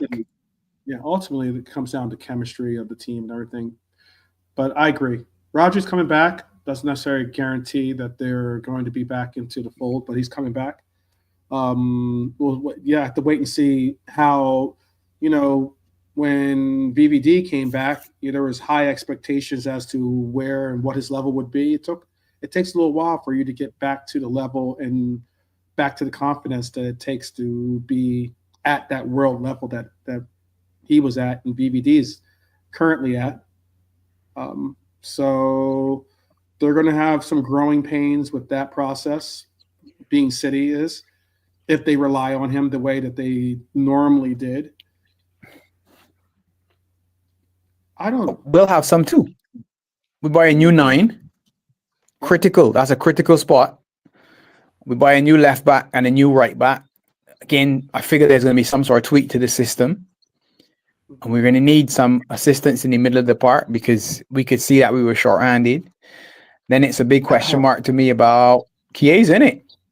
I want 6 up front again. And this time I want 6 real 6. I want a real 6 up front, not just 6 in number. I was excited when we got Chiesa to add to the front 6. And then it became really the front 3 in Lucho, Gakpo, and Mo. The other 3 really didn't do as much. Yeah, all right, they contributed at points, whatever, but they didn't do what we would like them to do. I want 6 where I could say, you know what? Yeah, he's out. Yeah, he's injured. No problem. Bring him in. Oh, yeah, he's going to take a rest. No problem. Bring him in. If we get that, then the back-to-back becomes base, not treble. I get what you're saying. Well, I can go as far as to say, yeah, it's all about the base. I was going to go as far as to say, I think that we are favorites for next year. I'm not just saying that with red colored glasses. I think we are favorites because whoever's the defending champions should be the favorites. That's how it should be. It'd be interesting to see what the book it'd be interesting. Like, obviously, someone could just go online right now and check.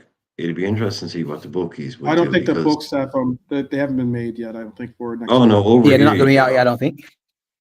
No, I'd say But yeah, but you'd Laszlo? find odds. You'd Over find there, odds. maybe. Yeah, maybe. Yeah, no, you'd find odds. I just mean because like the last, like, I don't gamble, but I'm just Right, saying, honestly, mate, like for the last like 4 years, it was just so lazy. It's just like City, City, City, City, City. Yeah, of course, but it'd be interesting to see. After we won, we're City favourites too, I Laszlo. wouldn't be surprised. Not so, right? I know, but I wouldn't be surprised if this year there was still some bookies that are just so lazy they'd still make it City. They'll make City favourites, yeah, for They'd sure. still just- For sure, though. Yeah, For sure. yeah, yeah.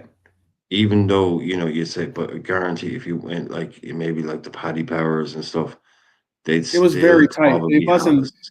even after we won the Premier League, after the pandemic year, it was very tight. Yeah, because it's City. Because it's City. No, like if City Yeah. had won the league this year the way we had, they'd be like outright favorites next year. But even though we've won it the way we have, I guarantee you, with some bookies, they'll still be at least even favorites with us, if that's a thing, even favorites. But the same price basically. They'll still have that City, like Pops is talking PTSD. They'll still Yep. have them, as they'll spend $1 billion and Pep's there, blah blah blah. They'll still have them. Just like we'd have to win it 3 years in a row before the bookies would have us twice as likely as City. The way they are at the moment. But yeah. Okay. Fuck 'em. Let me say this. Let me do this. So we're gonna be we're already well over the time that we're gonna be spending on this. But let me do some quick fire shouts of things that are going on. Hopefully, I just asked Pops to hopefully stay to the end here because there's something I would love to hear his opinion on. We don't have Scouse Lee, who's supposed to be doing a Remember When, but I guess Scouse He's Lee having his own Remember When. Yeah, moment. he's having his own Remember When. Yeah. Yeah. So, real quick though, this is a quick fire roundup. Nico Williams reportedly house hunting in London after saying his goodbyes to Athletic Club, and Arsenal may make the move for him. I don't like it. What's say about London? Say he's seen in London. Is that what you're saying? He's been reportedly house hunting. Oh, house hunting. Oh no, I don't want him to go to Arsenal. That's no, boo, no to that. No. Wow. Manchester United are favorites to sign Liam Delap, player used to for the relegation scraps. Yeah, true. Yeah, he's got relegation experience. Good point. Good point. Yeah. City now have permission. This is going back to what Pops was just alluding to. City now have permission to speak with Florian Wirtz. It's become a race between us, Liverpool, and obviously Bayern Munich. And I personally think that it's Hans, who's his dad. I think it's just his dad using City and possibly even Liverpool as bargaining chips to just he's going to go to Bayern Munich, I believe, and this way he can go back to Bayern Munich and say, look, they offered us this. What are you willing to offer us? Let's see what else. Stockport versus Leyton Orient tonight. If you're starving for some football, that's League One playoffs. That those get pretty wild. And finally, there's another segment another segment I want to do with the Remember When. But this is something I did want to emphasize, something that was brought up yesterday. The ex-Liverpool striker that is currently in a coma is reportedly expected to come out of that coma after surgery. Awoniyi. Awoniyi, yes. Taiwo, I think his first name is right. How you pronounce his name? First Yeah. name. That's real life happening, people. That's not really transfer drama or anything like that. I understand, but I wanted to make sure to say that all of us as Liverpool fans, I'm sure, send our love and strength to him and his family. We wish him all well. You'll never walk alone is something that shouldn't be just something that you arbitrarily use. It's something that is important to say when it comes to situations like this. And we did have this segment for Lee, but it's no longer possible when Lee is not here. But we still want to do this on this day, way back when, in 1977, Liverpool drew 0-0 with West Ham to seal back-to-back first division titles. We're talking about back-to-back. Well, on this day in 1977, after a draw against West Ham, we had back-to-back titles in our hands. Just weeks later, we were lifting our first ever European Cup in Rome. European Cup. Yeah. And in First of many. 2020, yeah. And in 2022, who could forget the FA Cup final that we went 0-0, but in pens, we had our Greek scouser, Tsimikas, say, hold that. To Chelsea. Has to be Chelsea, innit? Yeah. And that's what we ended up doing, just saying, yeah. Some good times. Real quick, you guys have some real quick reflections on those two. On those, you might not have been watching the team in 1977, but 2022, if you want to talk about the FA Cup, or even if you want to talk about the 1977 back-to-back. Some back-to-back vibes, that's right.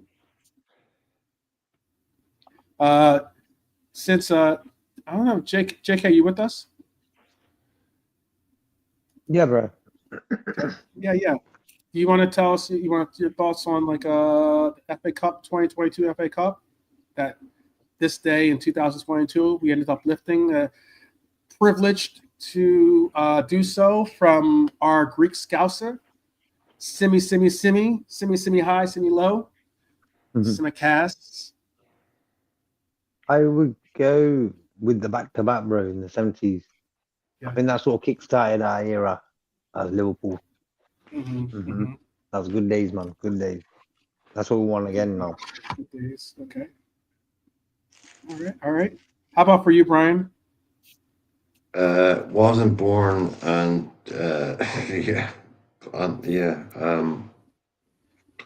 that's I didn't realize it was that late that we had our first cup. I didn't realize, but I always have in my head that we won one in the 60s, but we didn't.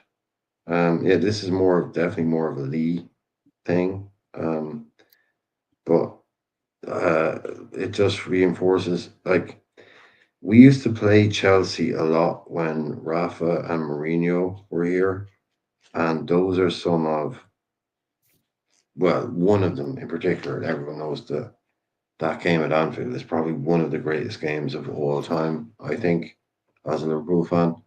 Liverpool versus Chelsea in the Champions League, the Garcia, the ghost goal. Absolutely, on television, because that was back in the day, early enough, when people had those huge TVs, they had, the back of the TV was 3 feet long.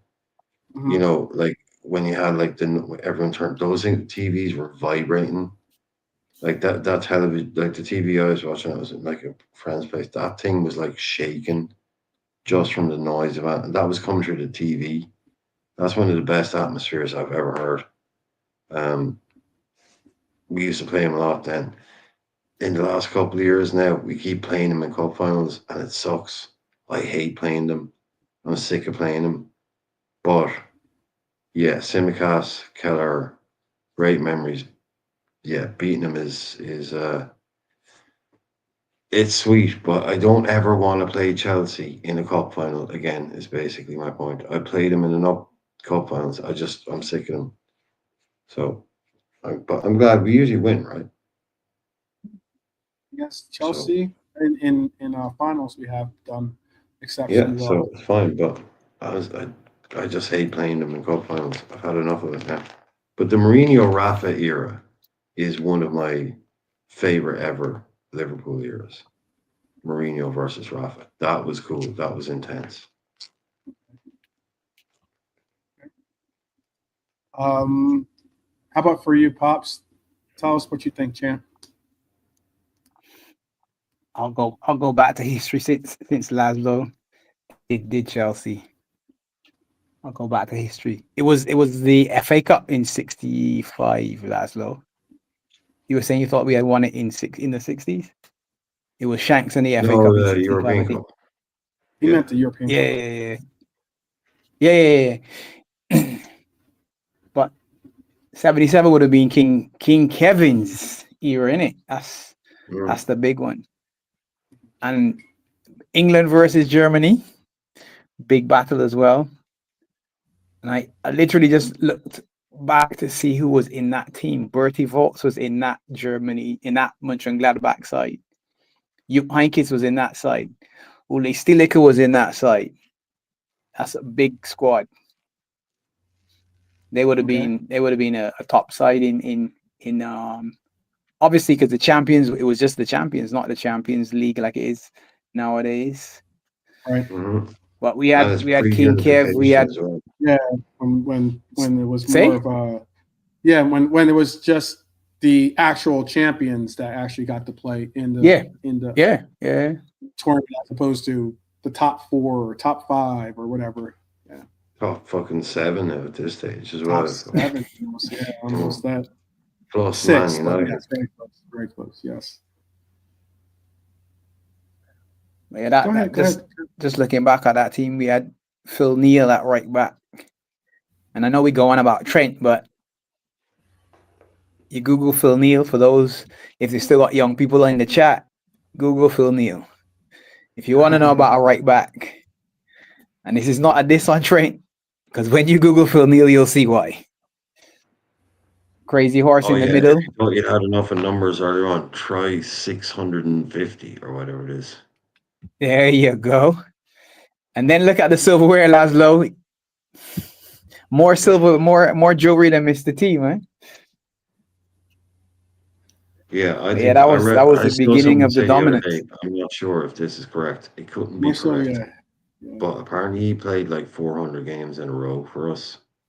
That's wild. Like uninjured. He was one of them. 400 games. Yeah, he was one of those durable guys. Yeah. It's wild.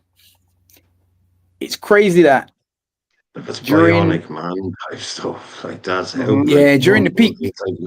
Yeah, I threw missiles at him. I threw grenades at him.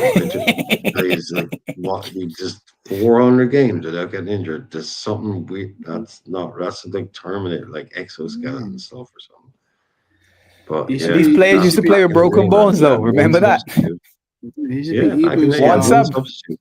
I don't care if you've got a broken arm. You're staying physio. Yeah. Had to get that one in. All right. Well, that's I appreciate the remember when sesh. We had to fill in for Lee. We had to fill in for Lee. So because there's only so much I can reflect on from '77. That's a long time ago. I didn't watch it live, so there's only so much I know from watching or knowing or reading about it. But this summer's Liverpool. Sorry, remind me, who did we play in '77? Who was that we played in the Borussia Mönchengladbach. Yeah. I thought the other way around. Oh, yes, I thought you were talking about another FA Cup one. Okay, yeah. Okay. We were very good. I was wondering why you were talking about Bertie Vogts. I thought they were both FA Cup games. Oh, no. I was talking about the European Cup. I said we won back-to-back for our first division wins in '77. and then then we went on to win the European Cup in Rome, and then I spoke on 2022. But this summer, Liverpool isn't just tweaking the squad. As you can see, it took us nearly 4 hours to get through this episode, even though it was supposed to be 2. And we've laid maybe some foundation for some, maybe some more confusion for others. But this is going to be certainly a new identity for us and Liverpool under Arne Slot, because there's definitely going to be some change. Players will go, legends may leave, but if Wirtz, Frimpong, and maybe KDB, and a reborn system is the one that gets involved in the numbers or into the fold of what we want to see happen here. Hey, we're looking at some really, really good, promising times in front of us. If you can drop your comments, hit the like, and let us know, should we go all in for Florian Wirtz? Is Frimpong a Trent replacement or something else entirely? Are you worried about Konate? And are you comfortable with giving him £200,000 a week? Look, until next time, I'm Liverpool 12th man. I appreciate everyone that joined us today in the chat, especially on the panel. Big up to Bernie, who was with us earlier. Shout out to Lalante, who was with us earlier. Shout out to the birthday boy Lee, who was with us earlier as well. Shout out to JK, who's been Lee. with us. Yeah, birthday Lee. Yeah, happy birthday. Shout out to JK. I think JK's been hanging out with Smokey more than us a little bit, but it's all good. Shout out to JK as well. Shout out to Brian, and shout out to the champ Pops in the house. We look for you to join us tomorrow. Hopefully you will. But, as simple as the simple does, it's up the Reds each and every time. And we will definitely get back to you soon. Tomorrow. All right? So be on the lookout for us tomorrow. And appreciate all that stayed with us for this long run. But, we're going to talk to you tomorrow. So big up and peace out.